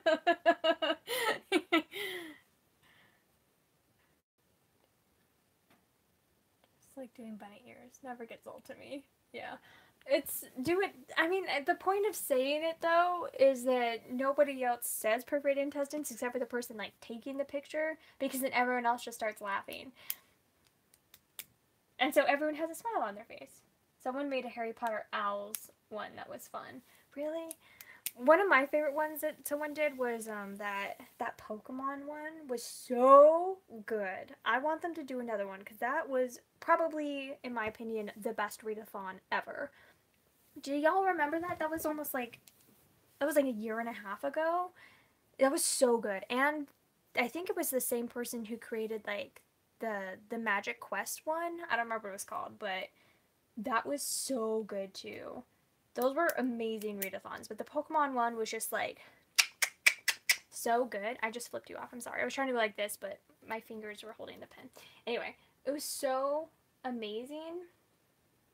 I wish she would do another one. I don't think she ever did any more. I think she just did the Kanto region, and she never like went on and did like Johto and stuff, which I wish she had. Hi, Melody. Yes, the Pokemon readathon is so good. And the quest one was amazing too. And I'm just, girl, she needs to do another one because so good. Anyway. I don't know exactly how I want to do this. So, I guess let's just start writing the days in. So 5/28. 29, 5/30, 5/31.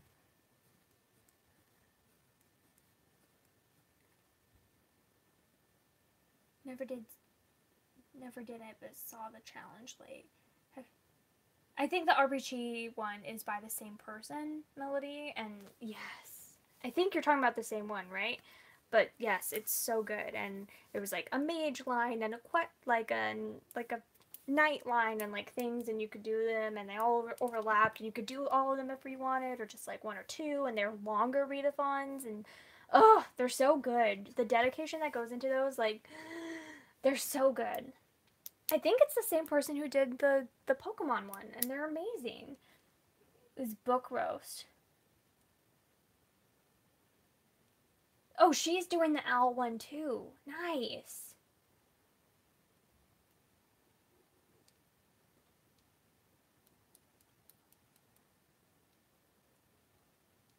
Oh my goodness, this lady. I need to look her up, Book Roast, and I need to see if she's doing any others.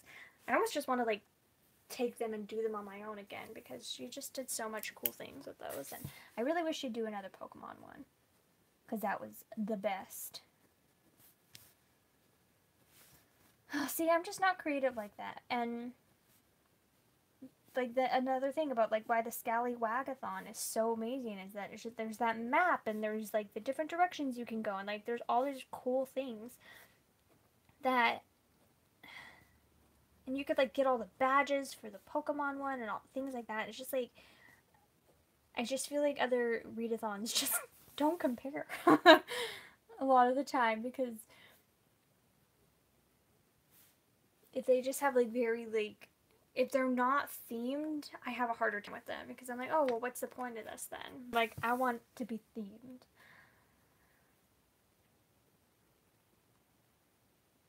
Yes, that, she's just amazing. I wish she'd do a readathon like every month.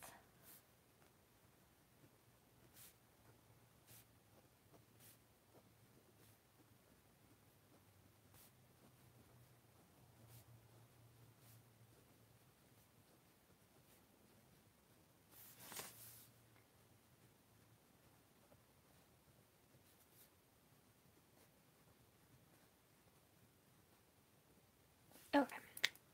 I have all the dates written out. I really don't feel like doing like precise measuring, but then I know that I'll be annoyed if this line is like super crooked, but I don't care. I don't have time. Don't have time for that. Okay. So then from here, I think I'm going to split it into 3 columns and work on my 3 different things. So I guess Audible books, library books, and review books, which I need to go to the bathroom. Yes, readathons need a theme. Yes, and if they're not themed, they just like lose all momentum, which is why things like March Mystery Madness, where you know from the title what the theme is, and you do them, and it's really cool, and you had really cool prompts, and same thing with like the nonfiction reading month that happens every year, and they have these prompts, so like it does push you, and there are still those challenges, but it's themed, and it makes you like more hyped. Anyway, Book Rose made the Harry Potter one because she couldn't find one that she liked. She's even doing her bullet journal on Harry Potter themes. Ugh, she's so cool. Oh my gosh. See, I am no Book Roast. And not even that maybe I couldn't do it, which I'm 100% sure I couldn't, but even if I could, I'm just too lazy. I would do it anyway because I couldn't. Anyway, I'll be right back. I really have to go to the bathroom. Ugh. And those groans are old lady knee pains.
A book bingo one.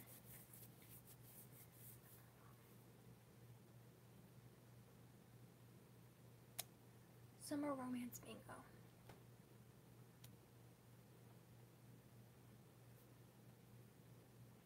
Or like, oh gosh, what is her name? Elena from Elena Reads Books. The one that she did based on that British TV show was so cool. That one was really good too. It was so interesting. And like, even though I'd never seen the show, it had that concept and it went across into like octagons or whatever. And it was just like, it was so cool. Anyway,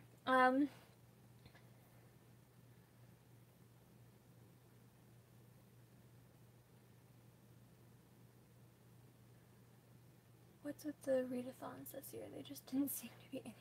I like it except for the Harry Potter one. Yeah, there's been a few that I like, but a lot of them have been like repeats that happened like in previous years, and they're just doing them again, and I like those ones.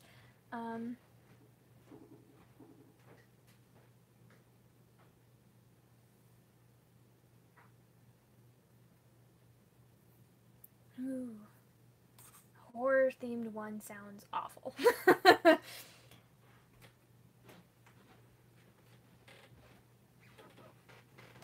Hi, are you gonna kick me out? No. Alright, I love you. Love you too. I'm not making it so that Christopher can't come to bed, but you know what?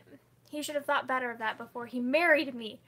What? I didn't hear that I would stay up and keep you awake and stuff so I can read and plan my reading and stuff.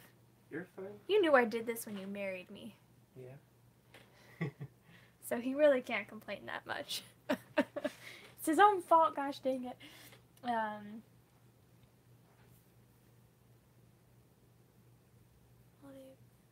Books and Lala. You know what? Books and Lala, I found her because of you guys telling me about her. Oh, months ago? Oh. It must have been nearly a year ago on a live stream. People would like, go watch Books and Lala's TBR things and stuff. And I did, and she's one of those channels now that I like hardly ever miss a video. I love Books and Lala's channel so freaking much. Like, I don't know. Easily probably my top 5 favorite booktubers ever. I love her. She just like became that instantly.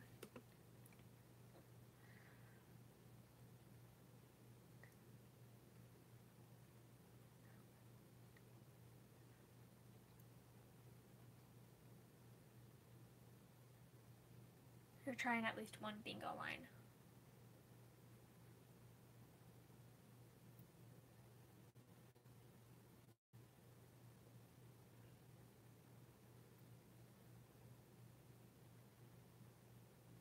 Oh my gosh, my husband. I love Rob. Is that his name? He's so funny. And he's just like the sweetest man ever. Just like the way they like, and just it makes me so happy. Really like them. Quite a lot.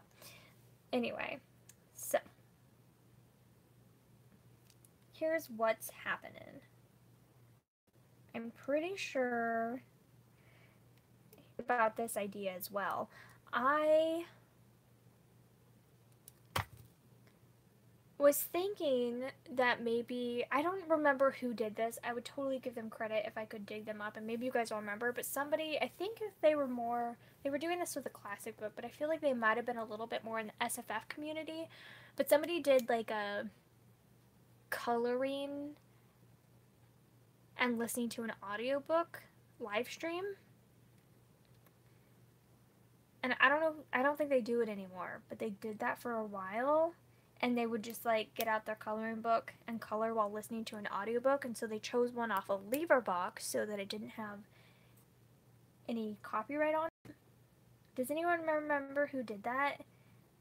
But I was thinking of maybe doing something like that, and I don't know, the thing is like she did it super consistently, so you always knew it was the same time like every week or whatever. And you would like get through like whole books with her. But the only problem is that, like, I speed my audiobooks up a lot. So, like, I would speed them up to whatever speed I was comfortable with. And I don't know if that would be too fast for some people or too slow for some people. I feel like speeding up books wasn't quite so much of a thing when she was doing it a few years ago. It wasn't Sam. I mean, Sam may have done something like that, but that's not who I'm thinking of.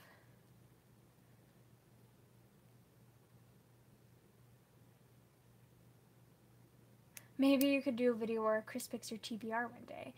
Oh my gosh, you guys are trolls. Not like monster trolls, but like internet trolls. Oh. I say that because Christopher, if I gave him free reign over what he was allowed to choose from my TBR, I can tell you what would be on it. He would choose Mistborn and Ryreria and Dawn of Wonder and oh gosh, what is it called? The one that starts with an S that just came out. The author's last name starts with a B, as a red cover. Zedlin Ascends. That's it. He would choose those four for me for sure. And possibly Way of Kings as well. I can guarantee that those would be 5 books that he would choose.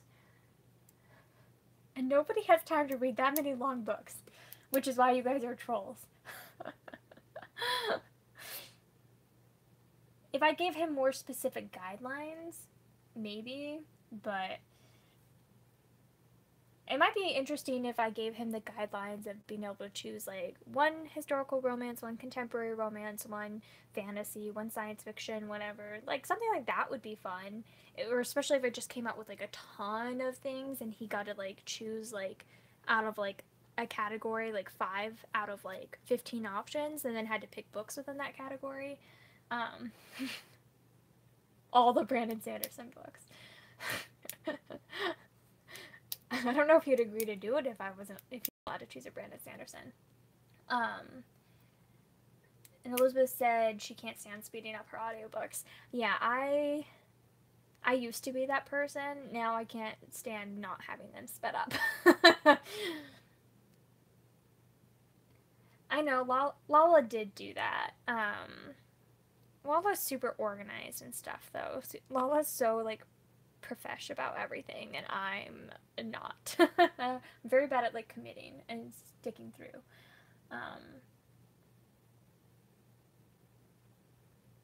Tell him to pick books from one bookcase. Yeah, the thing is I need him to pick things on audio, so we probably wouldn't use our physical bookcases. We would just use, like, digital books.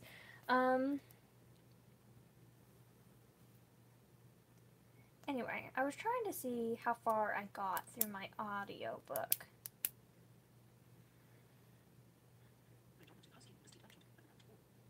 Okay, so I did get through 3 hours, so I can cross that off. Alright, so here's where we're standing. So I'm gonna do Stranger in My Arms.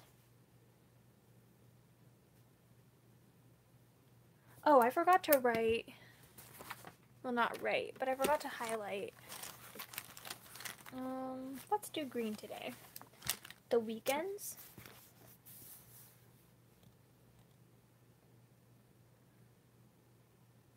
Tomorrow I do have off, but we're actually going to go visit Steve tomorrow. So we're going to be gone from like 9 to probably late. So I'm going to count tomorrow as like a work day because it's not going to be like a day off. I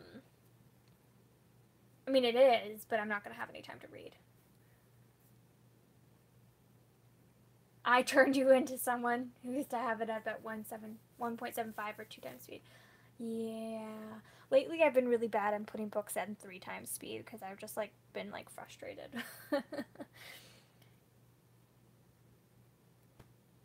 You have to check out Stacks on Stacks on Stacks. She's funny, and so is her husband. I will do that.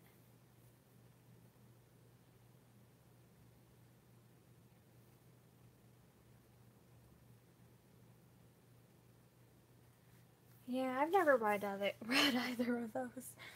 Monday, Tuesday, Wednesday, Thursday, Friday. Saturday. Which I do work Saturdays, but I always feel like I have more time to read on Saturdays. Especially since they're like bookended by the weekend. So it's my goal to read more on Saturdays than I would on regular weekdays.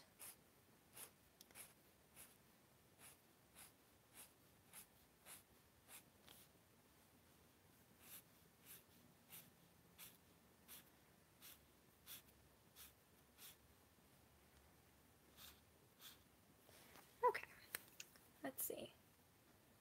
Christopher is the one that turned me into that kind of monster. Seriously, I would listen to his audiobooks and I was like, oh my word, how could you understand a word that... Siri, shut up. How do you understand a word being said? I could not. And then I read a book that I didn't like very much, but I didn't want to DNF because it was by one of my favorite authors and blah, blah, blah. So I sped it up to like 1.25 speed and I was shocked. And Christopher like lost it. He was like, oh my gosh, I can't believe you've given me all this flack about this and now you just did it. My word, what just happened to my wife? Blah, blah, blah. And I was like, I don't know, blah, blah, blah. And then from then I've slowly been like, the more I disliked a book, I would speed it up. And now even books that I do like, I listen usually on like 1.5 to 2 times speed. But if I'm getting frustrated, that book goes up to 3. I didn't realize how slow people read them until I tried going back and listening. It was like, OMG, I can't. Same. They just speak so slowly.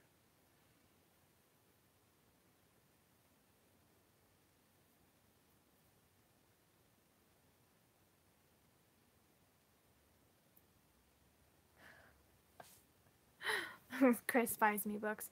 The problem is we need to buy books in order.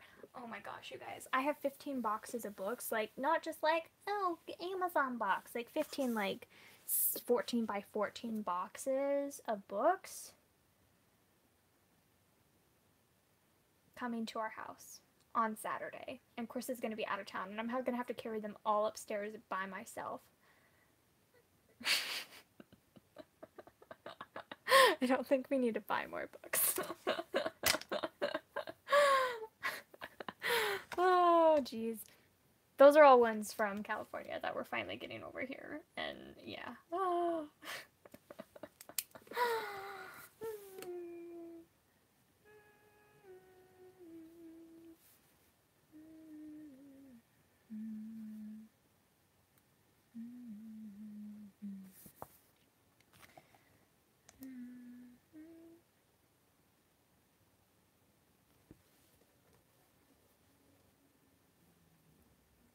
It was always about how slow it goes, and then when I saw you could speed them up, he never looked back.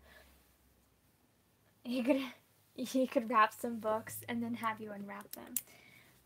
I wonder if you'd like to do that. Again, I'm gonna have to ban all the fantasy books because just no. No.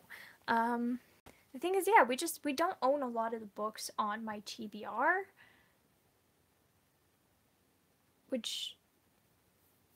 and then we own a lot of books that aren't on my TBR. Being married to a bookish person, it can get confusing. Let's see.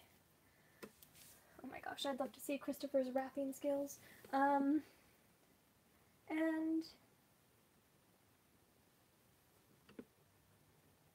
yeah, I don't know. I'll have to run some of these ideas by him, see how he feels about choosing my stuff for me. Let's see, Stranger in My Arms, number 4, 5, 6, 7, 8, 9.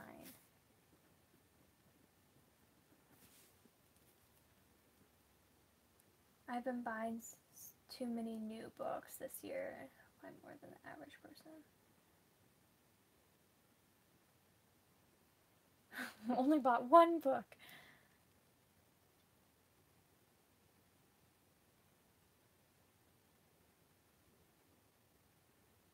I could never do book unwrappings. And I could never buy just one book at a time either.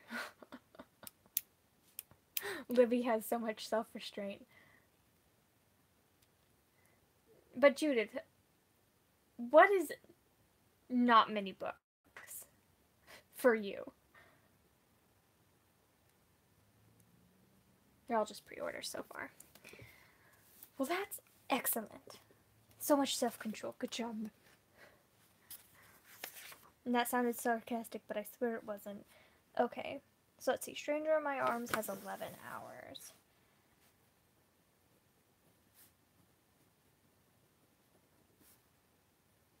Okay, so after Stranger in My Arms, then next comes... They're all in here. I'm essentially just writing out what I already have planned in here for June. And the end of May. Let's see, so Foundation.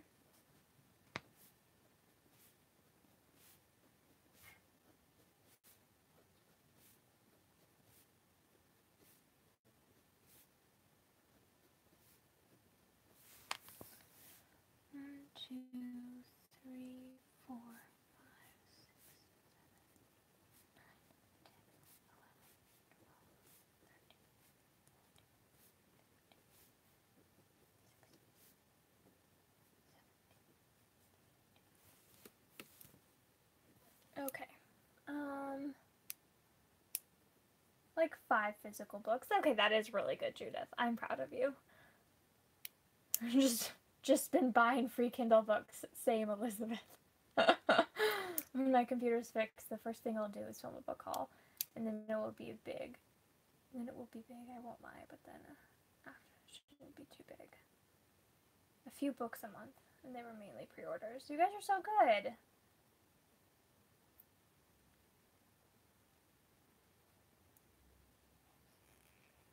Yeah, I wish I could listen to audiobooks at work. If I could, oh, that would be the dream. But my sister's been buying me physical books. Tell her to stop it. She's being too much of a temptation. Okay, so after Stranger in My Arms is Half a King.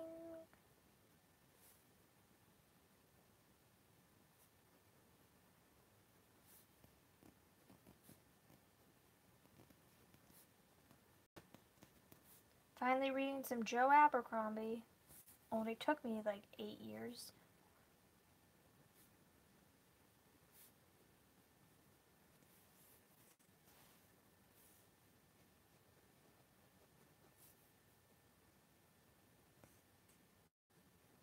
And then after Half a King is The Bride, finally, which everyone apparently loves.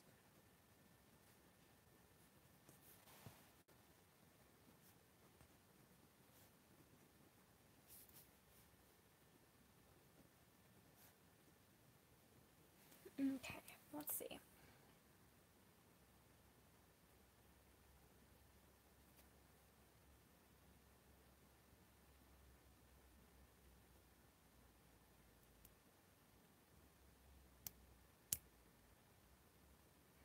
Yeah, I haven't been on Book Outlet for a long time. I don't know. Voluntarily, like, on my own getting on Book Outlet, I don't know, it's gotta have been like 2 years at least, but Christopher's gotten on there a few times and been like, hey, there's a sale, I'm gonna buy some stuff, do you want to look and see if you want anything? And then I've done it, but like on my own. I've been really good about not getting on there. When it's not your money to spend anymore and it's like someone else's money as well, it does like restrain you from being totally crazy. Like, it is still my money, but it's also my husband's money. So if I just like go insane, it's not gonna work out super well.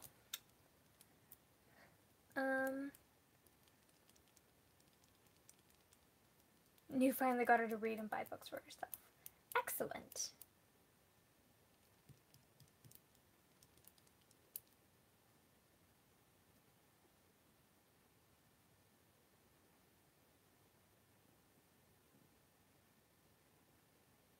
Good job, Judith. That's awesome.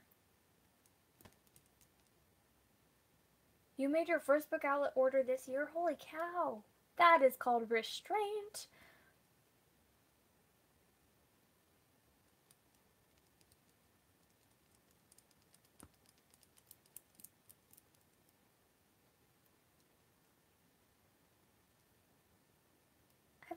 haven't been reading a ton of fantasy lately. Oh my gosh, whole series.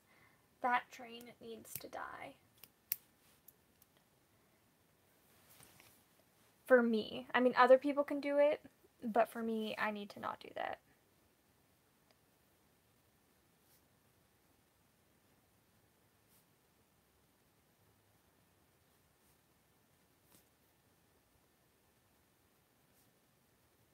Okay. So that's all of my keeping up with my Audible books. But then I want to do a list that is just...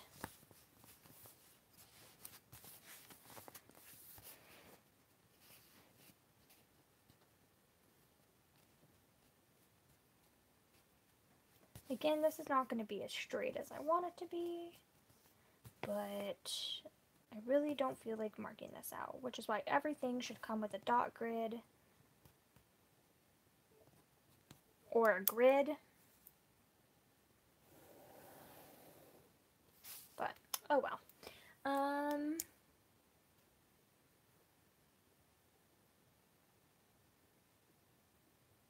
You're holding your order until the end of the year, hopefully.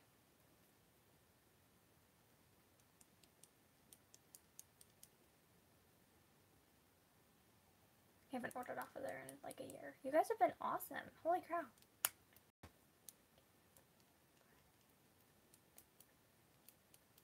Yeah. I totally get that. And I want to like go through and cull some books. I don't know. It's hard though when you have a spouse that's also a reader. Because then some books that I'm like, oh, I want to get rid of this. He's like, no, I want to keep that. So it's not always my say. But that is something that we need to think about. Because when it comes time for us to move, which we don't have in the plans right now, but when it comes time, we're going to be screwed. Okay. So anyway, now that I've planned out my Audible books, I'm going to move on and plan library books. Oh, dear.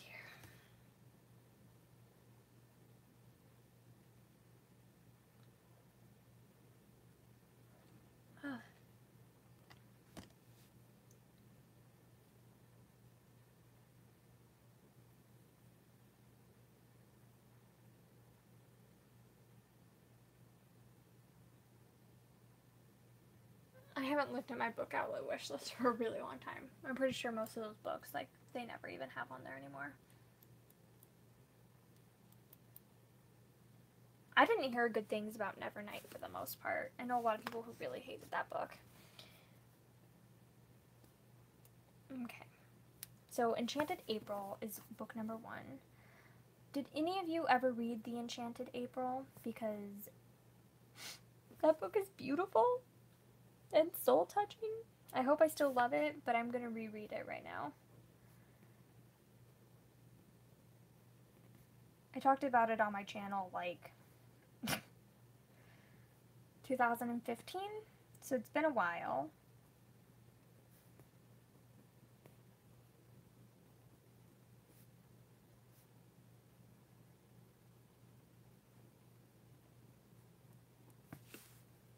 But it's a great book.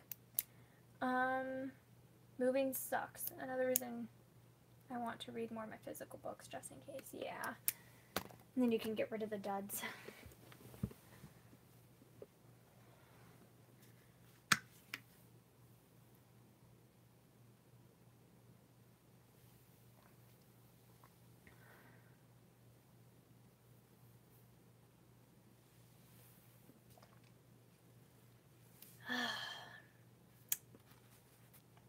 Okay.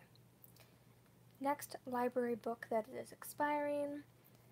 I have 7 Women. My mom got that, and that's one of those ones where it's like, yes, I do want to read that, but honestly, it's not my priority right now.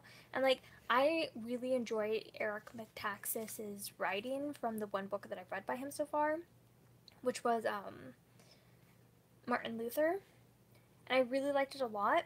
But right now, being at the super feminist mood that I am, and like not that I'm ever not going to be in a super feminist mood, but like I think it's really great that he wrote a book about 7 women, but I'd rather read a book written by women about other women rather than reading a book about women written by a male, which like I know it's not his fault that he's a man. And I think it's awesome that he wrote that book, but yet that's still something in my mind where I'm like, I wish it was a female that wrote this book instead. And that's part of the reason why I don't want to pick it up. I think the next book I'd rather pick up by him would be the one about the man that wrote Amazing Grace. And then I'd rather come back and read this one later. So that's one that my mom checked out, and I think I'm just going to have to skip on it for now, so I don't go crazy.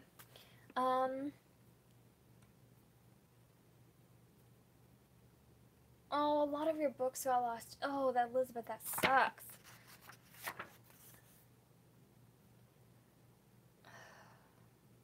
I would be very upset if I lost my books.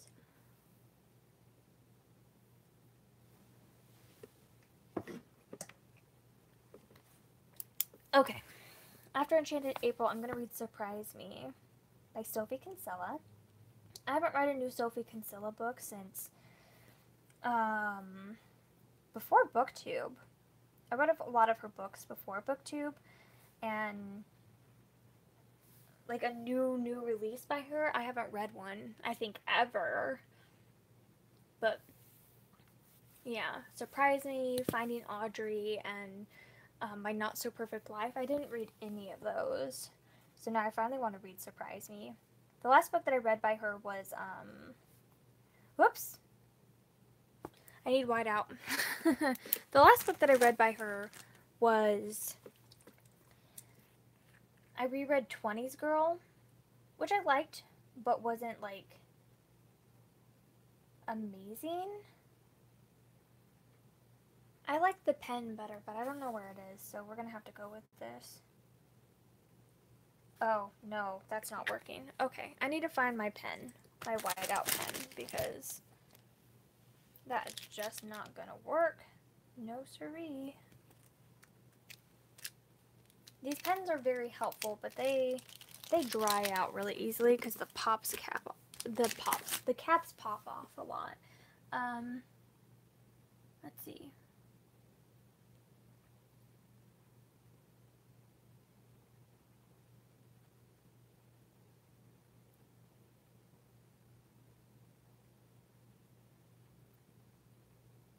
Oh, a lot of them were out of print. Oh, that's painful.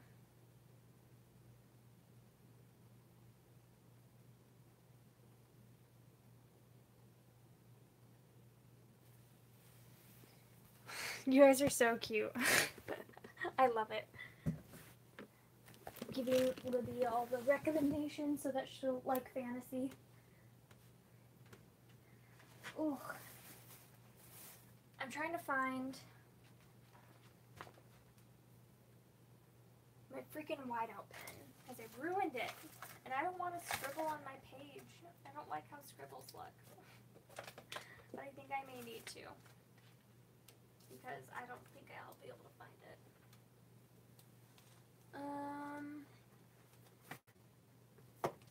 And I like just tidied up this area as well, so I'm undoing all the work that I just did. Untidying it. Oh, frick. I found it! Yes! Ugh, I rock! Ugh. I feel like such an old lady. My knees hurt badly. Okay, let's see.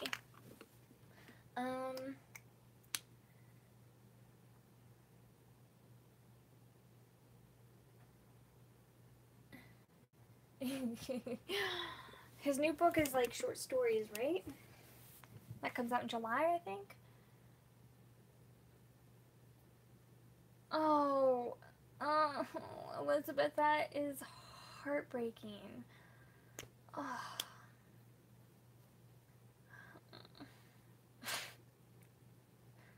I'm so sad now.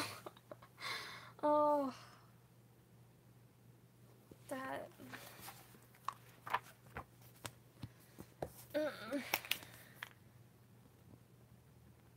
That's horrible.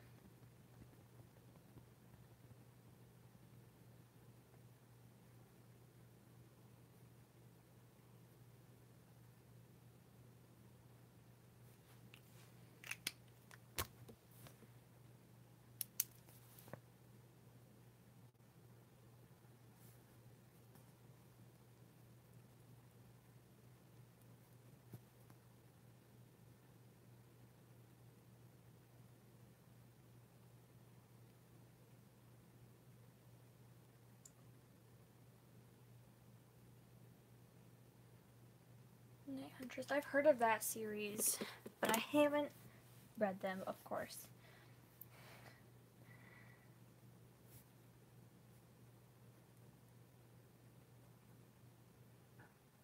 Okay, 1, 2, 3, 4, 5, 6, 7, 8, 9, 10, 11, 12, 13, 14. So I'm like barely gonna finish this as it's getting returned. If I go at this pace, hopefully I go faster than that. And same thing, like my sister just downloaded The Night Circus, and I really do want to read The Night Circus, but also I don't think I'm in the mood for it right now. So for my like reading health, I'm going to not put it on my list, even though I have it checked out from the library, and that's a hard thing for me to do, but I just need to go to do it. Okay. Let's see.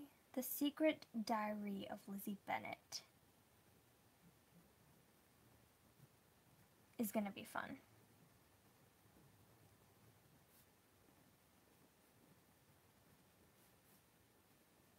I just rewatched that maybe like 3 months ago. I think right before I stopped BookTube again. So I think enough time has passed that I'll be able to like really enjoy it.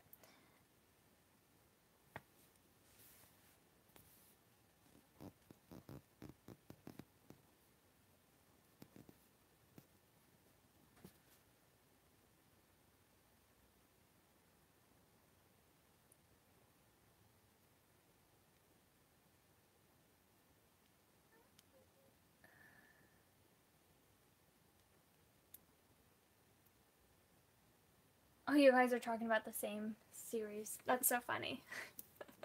Elizabeth and Keisha are talking about the same series without realizing it. Okay. So, what I'm doing right now is trying to balance reading audiobooks that I bought on Audible before I can't return them anymore, just in case I hate them. Reading books that I have checked out from the library. And then I'm going to make a third call in for reading books that Tantor sent me, because Tantor is wonderful. And I don't just mean that like in, oh, they send me books, so they're awesome. I think what they do is really cool. They take a lot of books by self-published authors and give them audiobooks, and they take a lot of books that are older, that never got an audiobook, that's like from 2003 and stuff like that, and they'll give them audiobooks.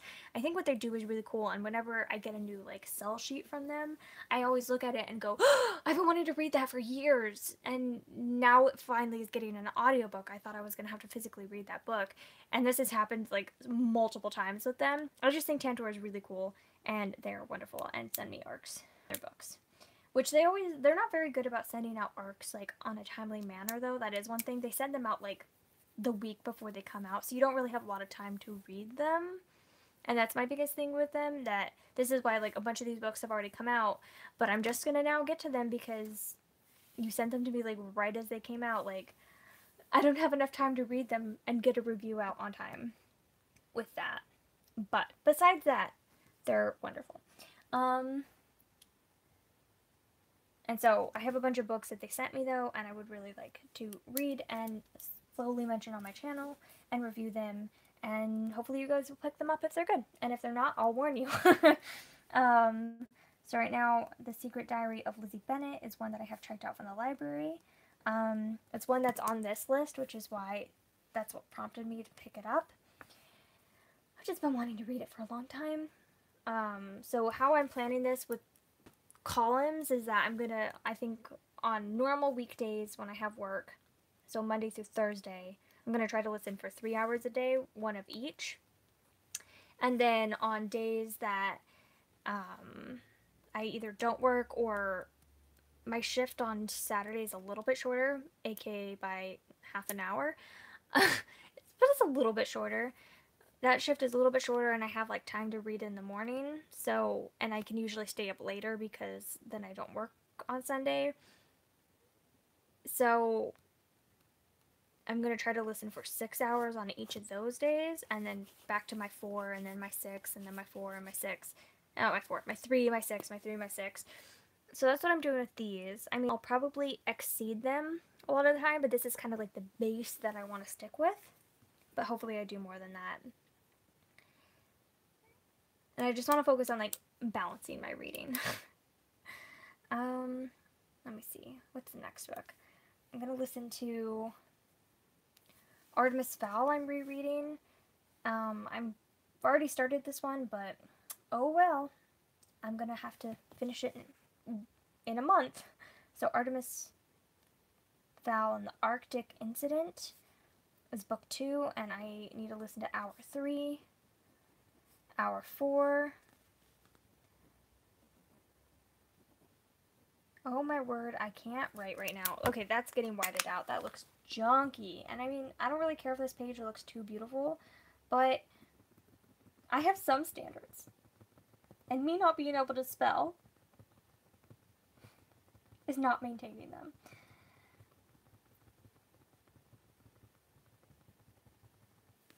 Okay. Well, that looks like garbage, but whatever. So that's going to be Arctic Incident 5, and then these books are so short. Arctic Incident number 6. Okay. And then after Arctic Incident, and the way I have my library loans up right now, I'm not going to have them all the way this far out, but hopefully that I'll be able to get to them and like smush them up. Then I'll be able to get to them before they return. This is just like an idea of like, if I was going to stick with this like plan, this is how it would go. And then the last thing that I have checked out from the library right now is One Real Thing by Samantha Young.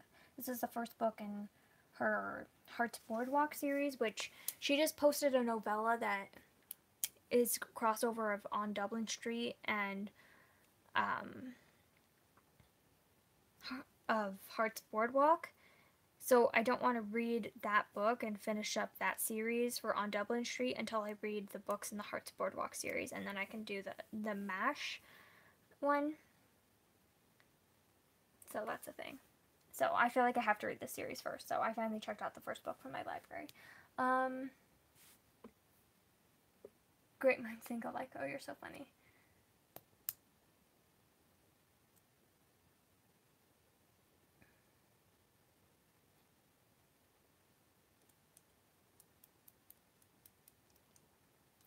It's really easy, Keisha. If you go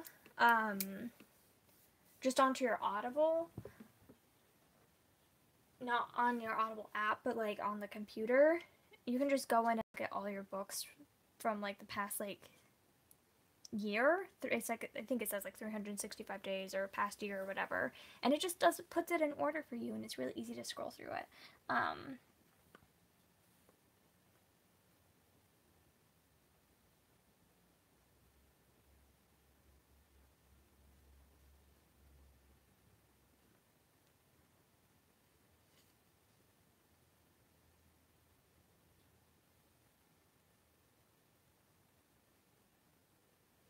Honestly, Elizabeth Green, I don't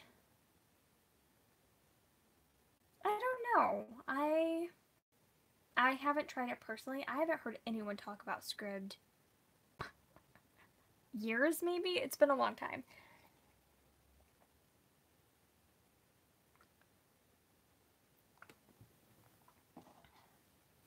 They never insanely appealed to me. I think having subscription services like that gives me a bit of anxiety and pressure of like, you need to read this many books from it and blah blah blah. And that's kind of why I like the romance package so much, is that it's like, it's only $7. It's romance books, so I know that they're really easy to fly through, and that's how I justify it more. But with something that's a little bit more pricey, like $10 or $12, not being able to own the books, and it maybe not being as smooth of a service as Audible, I don't know, but I don't know if anyone likes Scribd anymore. I just know a lot of people. This was years ago, so I don't know if this is still an issue. It's probably not, but they had problems with like bootleg copies of books being on there with like really bad formatting and stuff, and I don't know if they were doing much to control it, is all I heard a few years ago. But that was just for ebooks. I don't believe it was for audiobooks. I never heard any issues about them, but just something that I heard.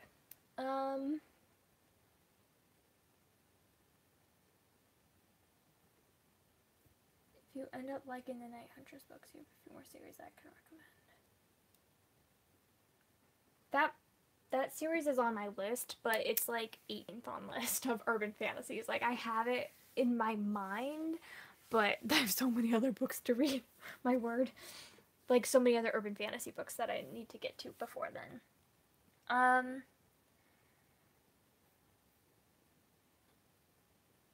It's funny how many Elizabeth's are commenting right now.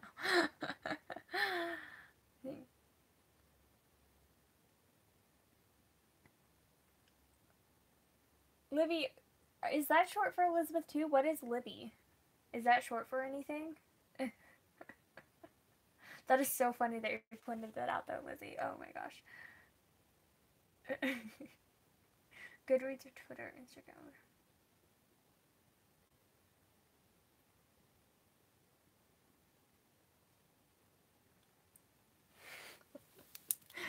You're a hoot. Okay. So then after the Arctic incident, one real thing was it. The one real thing.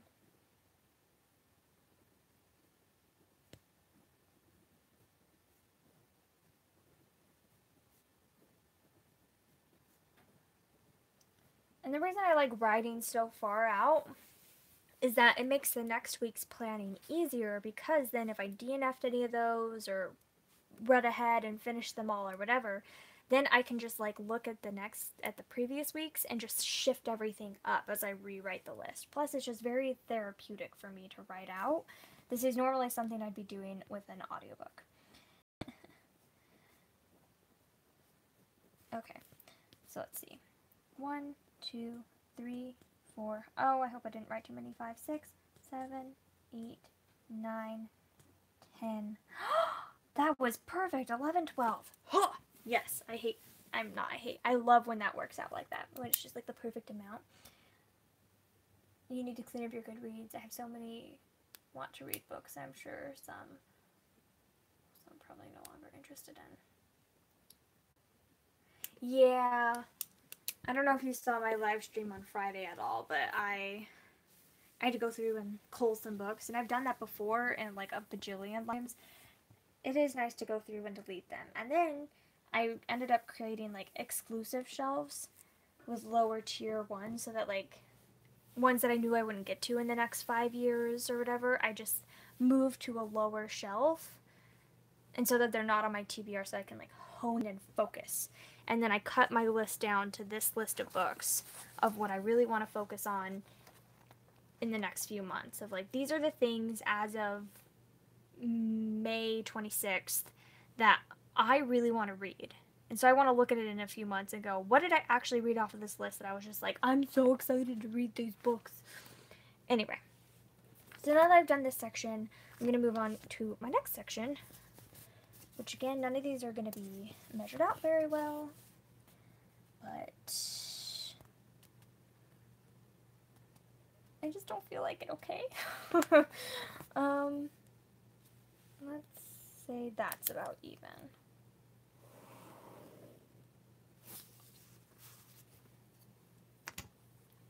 So last section are review books, and I'm actually going to cheat with the first book I'm putting as a review book, because it's one that Tantor actually didn't send me for review. It's one that I just borrowed from the library, but I requested book 1 for them for review, and they sent it to me and I listened to it. That was A Dance of Silver and Shadows, and I loved it. So I loved it so much that I just requested book 2 from the library and got it, and I'm going to listen to that like pronto so I can know what happens. And it's a Beauty and the Beast retelling, and I'm so excited. So that's A Tale of Beauty and Beast.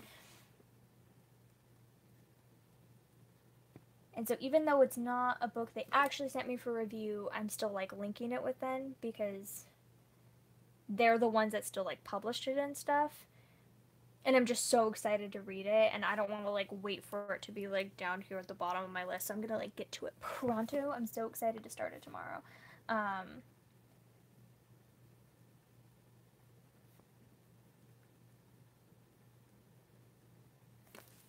Let's see.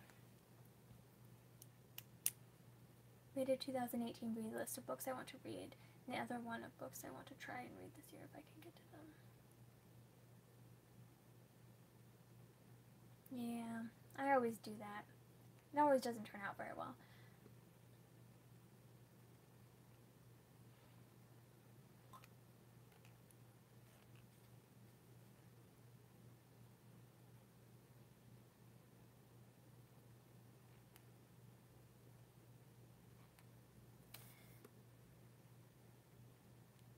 My urban fantasy plans currently consist of continuing on with the Others series by Anne Bishop, continuing and finally completing the Alex Craft series by Kalena Price. I really want to finish the Lazy Witch's Guide to Magic, or whatever it's called. The Lazy Girl's Guide to Magic, I think is what it is, by Helen Harper, the Slouch Witch series. That's like my main focus. And I'm also going to start the Skinwalker series too soon. I don't remember the author on that though. Okay. A Tale of Beauty and Beast has 9 hours.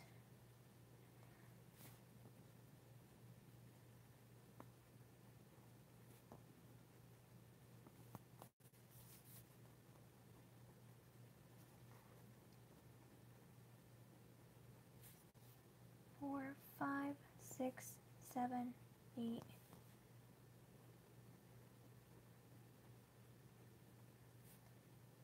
Nine. Okay, so there's that one. And then, let's see.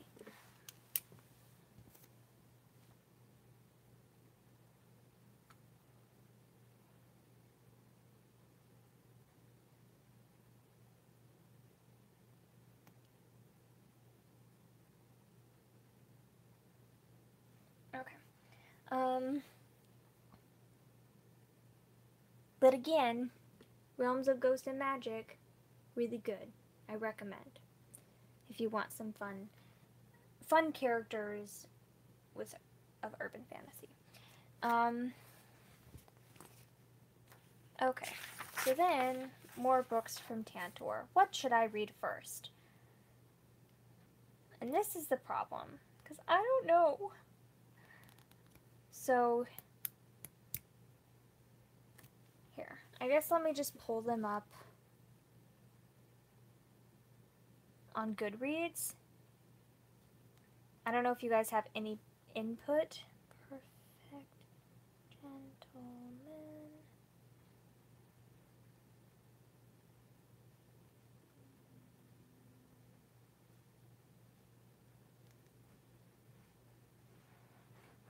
It's really late. I should probably go to bed soon. But I'm assuming a lot of you don't have work or school tomorrow anyway.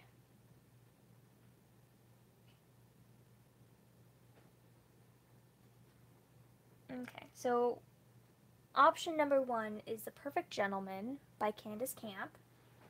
This is book 1 in, I think, the Perfect Gentleman series. It just looks like some kind of typical historical romance. It's a marriage of convenience historical romance, which is one of my favorite plots. I love a good old marriage of convenience. So that's option number 1. And then Wild Cards is the next one. Ooh, I wish I remembered the author on this one. Wild Cards.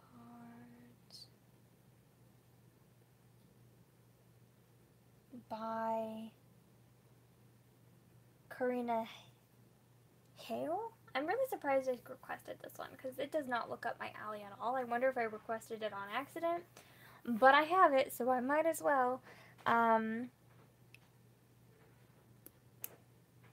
don't know. It's about some cowboy. They were best friends.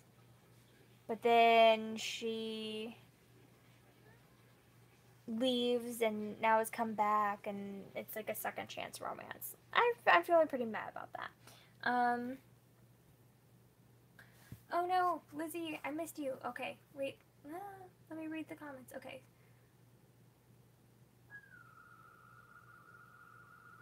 Oh, you're gonna fall asleep watching. You're so cute. Well, thank you. I will have fun planning the rest of my week / whole month. I'm glad you were able to plan some stuff, and I hope this was relaxing to listen to, even though I rambled about a lot of stuff and really didn't plan much at all. Use random number generated. It is getting late.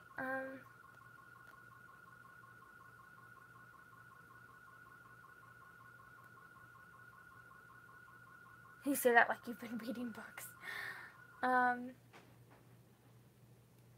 Holiday off work feels awesome. That's awesome, Melody. That's so cool.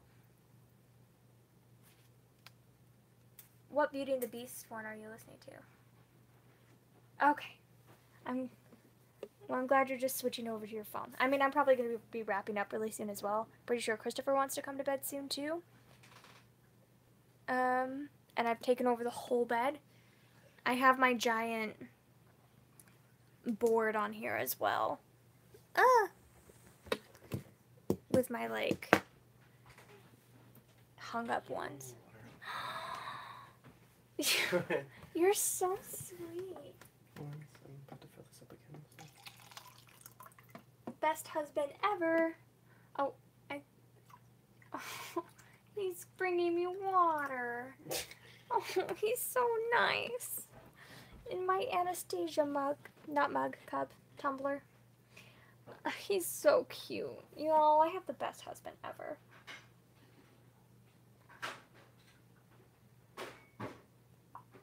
I mean, not that Chris would be able to fall asleep with me in here talking really loudly anyway, but I have. The whole bed is covered in my junk. Okay. I may do random number generator. What? But if I get wild card, I'm not reading it. So I have a couple nonfiction books. Trader's Mask, I believe, is another Beauty and the Beast retelling one. Magically Bound, I think, is another urban fantasy. Improbable Patriot is a nonfiction.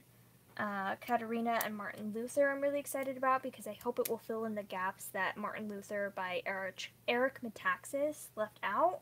A Match Made in Spell, Illusion, Summers at Castle Auburn, which is one of those ones that when I saw that they were turning into an audiobook, I flipped out. I was like, yes, Tantor, yes, you're the best. Arrows of the Queen, that's the Mercedes Lackey book, and that's another one that never got an audiobook that Tantor finally gave it one.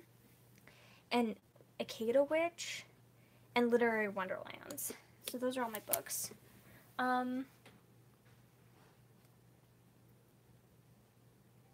Okay, so I guess I have 1, 2, 3, 4, 5, 6, 7, 8, 9, 10, 11, 12. I have 12. 3 are nonfiction. Do I really have 12? 1, 2, 3, 4, 5, 6, 7, 8, 9, 10, 11, 12. I really have 12. Wow. Okay, I'll do random number generator then. Random number generator. Generate. Number 12. I don't want to read that one. Generate again. Number 5. I don't want to read that one either. See, this is the problem. I'm so bad. Okay, let's just say... And where does Perfect Gentleman match up with my other plans? I'm so bad about using random number generator because then I'm like, no, I don't want to read that. I think I'm going to use random number, not random. I think I'm going to do the historical romance down here instead. So I'm not going to do historical. Ooh, I guess another paranormal. A Match Made in Spell. Let's do that one. A Match Made in Spell, and that is 7 hours.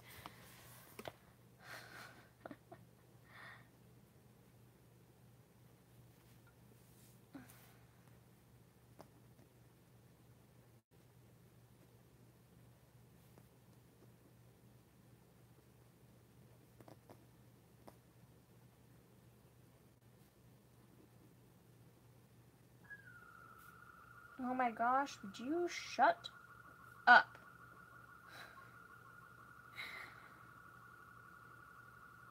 Oh shoot.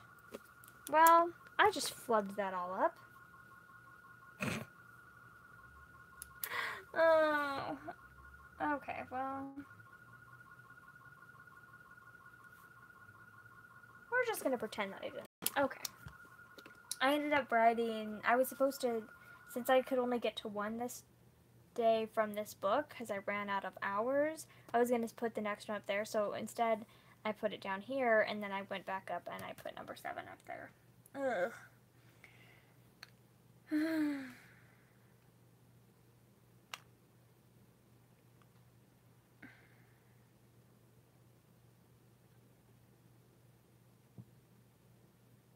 You see PJ Bottoms in your future.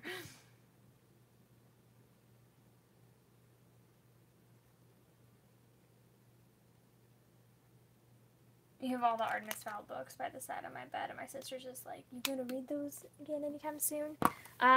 You should. It's so fun.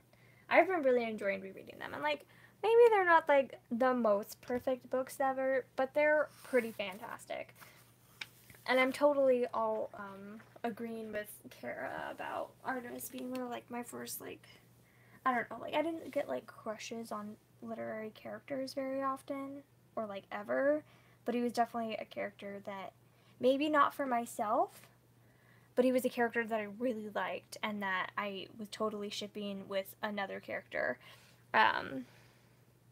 later on, but not the character from book 5 because she's freaking obnoxious and got in the way of my ship. Okay. Okay, so here I think is what I'm gonna do.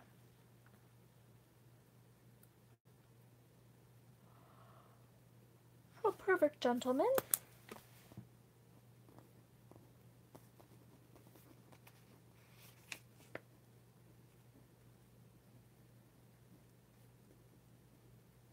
I don't know how long that is. That's 11 hours long. It's 1, 2, 3, 4, 5, 6, 7, 8, 9, 10, 11.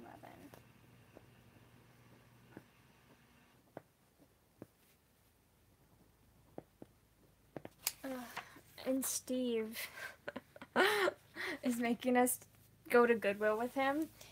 Making like it's a bad thing. But who wants to bet that I'm gonna buy more books tomorrow? Me.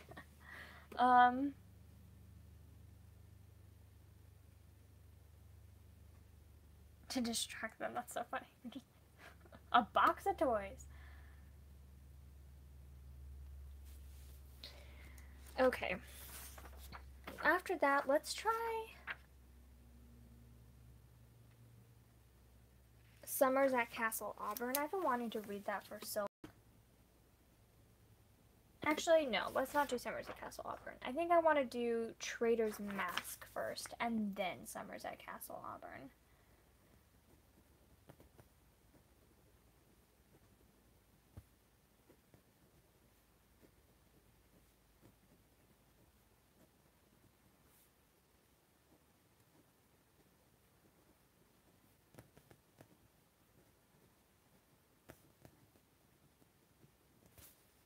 Oh my gosh, I just did it again. I was supposed to do another one up there. Oh well.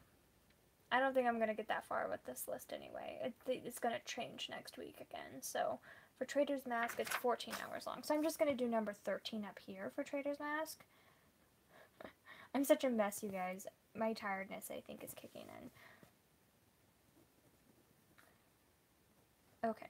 So then after Trader's Mask, number 14, then I'm going to do Summers at Castle Auburn. No, I think I need to do some nonfiction. So I think maybe I'll stick Katerina and Martin Luther. Oh my word, if I could just make up my mind and stick with it.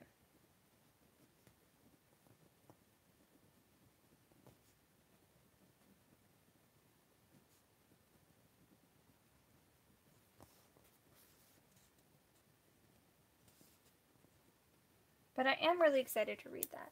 I don't know, like I have been in a super big nonfiction mood, but I think my nonfiction mood just like went out the window like today. So like 2 days ago I was like, yes, I'm so excited to read this book, and now I'm like, yes, I'm still excited to read it, but I'm more excited to read other things. Okay.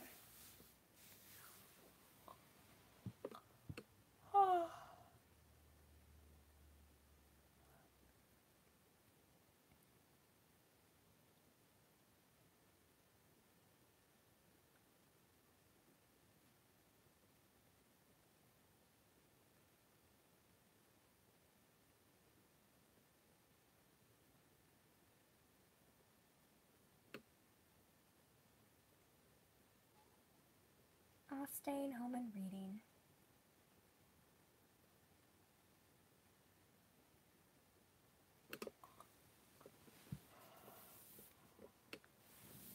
Oh. Yeah, I think we're leaving about the same time that we normally leave for work to go over to Steve's, and I have no idea how long we're going to be there, but it's probably going to be, my guess, until like 7 p.m. That's just my guess. We'll see. Maybe Steve will kick us out sooner than that, but we get to meet his new puppy, and she's really cute, so I'm excited about that, and I definitely need to wear clothes that I don't mind getting dirty, because I'm sure I'm going to be on the floor a lot with her. I'm also going to bring an allergy pill and see if that helps with my sneezing at his house. Okay, so that's all my planning for these. It's definitely looked better in the past, but I'd say that's good. I'm really glad that I've already gotten one book crossed off my list that I'd been putting off. And also, by going through these and seeing like where some of them were available from, I found out, I remembered, or I don't know if I'd always known or if I forgot or I just never knew, but some of the books on my super anticipated reads are on the romance list or whatever. So I can continue on with the Courtney Milan series, the Worth Saga. The book 1.5 is on there. I can start her Cyclone series. I continue on with Midnight Pleasures. Bitter Spirits by Jen Bennett is on there, which I've been wanting to read. Midnight in Austenland. Been meaning to read for like 4 or 5 years. I almost want to just reread Austenland before I even read that one. There's just so many that I didn't realize were on there, and so going through this list, I'm like, oh man, I could get so many of these, and I'm already paying for the Audible Romance subscription, so I might as well, like, use it.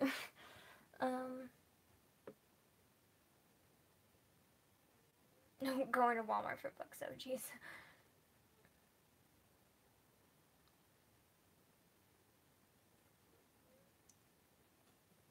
I'm gonna read some before you go to bed. Oh, awesome. Well, I hope you enjoy your reading, Melody. I think I'm gonna sign off as well, because I'm getting a little tipsy. One thing I'd like to do next week, maybe, is go through and see how I got on some of these, where I stand on some of these, make a new, like, checked out currently on some of these, and, like, add things into my bullet journal that I've been shirking on. And then also within here, I've been writing at the top of the days, like, how many hours I'd listen to in each day. I didn't do it for the past week, but I'd like to do that again. And there are some other things I want to do, but I just had fun talking about a bunch of other random things, and I hope you guys did as well. Let's see.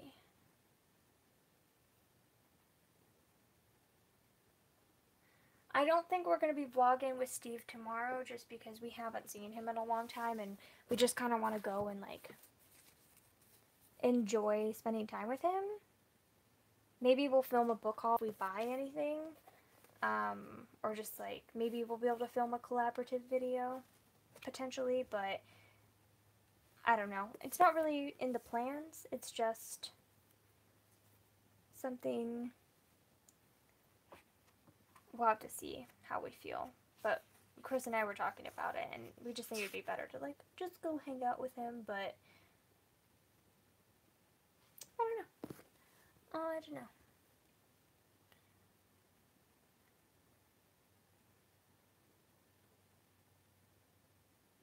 I did really enjoy Austen Land as well. I thought it was really cute, and that was actually my second time reading it when I read it back in 2015. And I kept on meaning to get on to the next book, and I just hadn't. But I read it when it first came out, because I really like Shannon Hale.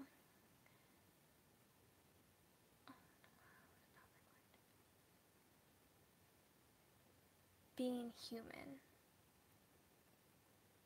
I don't know what that is. I feel like punch drunk right now, like punch happy, whatever they call it. Like, I'm so, like, loopy feeling. It pretty much just came on pretty suddenly. But anyway, I guess to quickly recap, my current reading is I never actually ended up getting to From Here to Eternity, which makes me really sad. And I'm finally reading it, and I absolutely love it. So I'm finally finishing that up, and I'll probably finish that tomorrow morning before we leave for Steve's.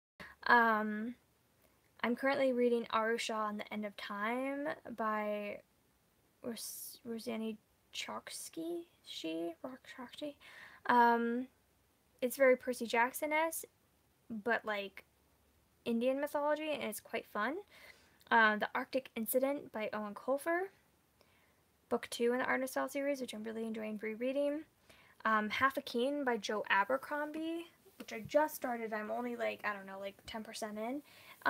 It's interesting so far. I just haven't read a high fantasy in a really long time, so it's like very like a different experience than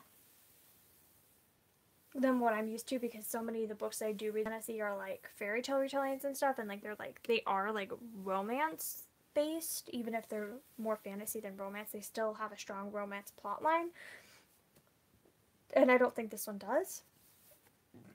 And I think it's like, it's a grimdark, so it's like much more gruesome and gruesome and stuff. And finally, the last thing that I'm getting to right now, that I'm currently reading, is Stranger in My Arms by Lisa Kleypas.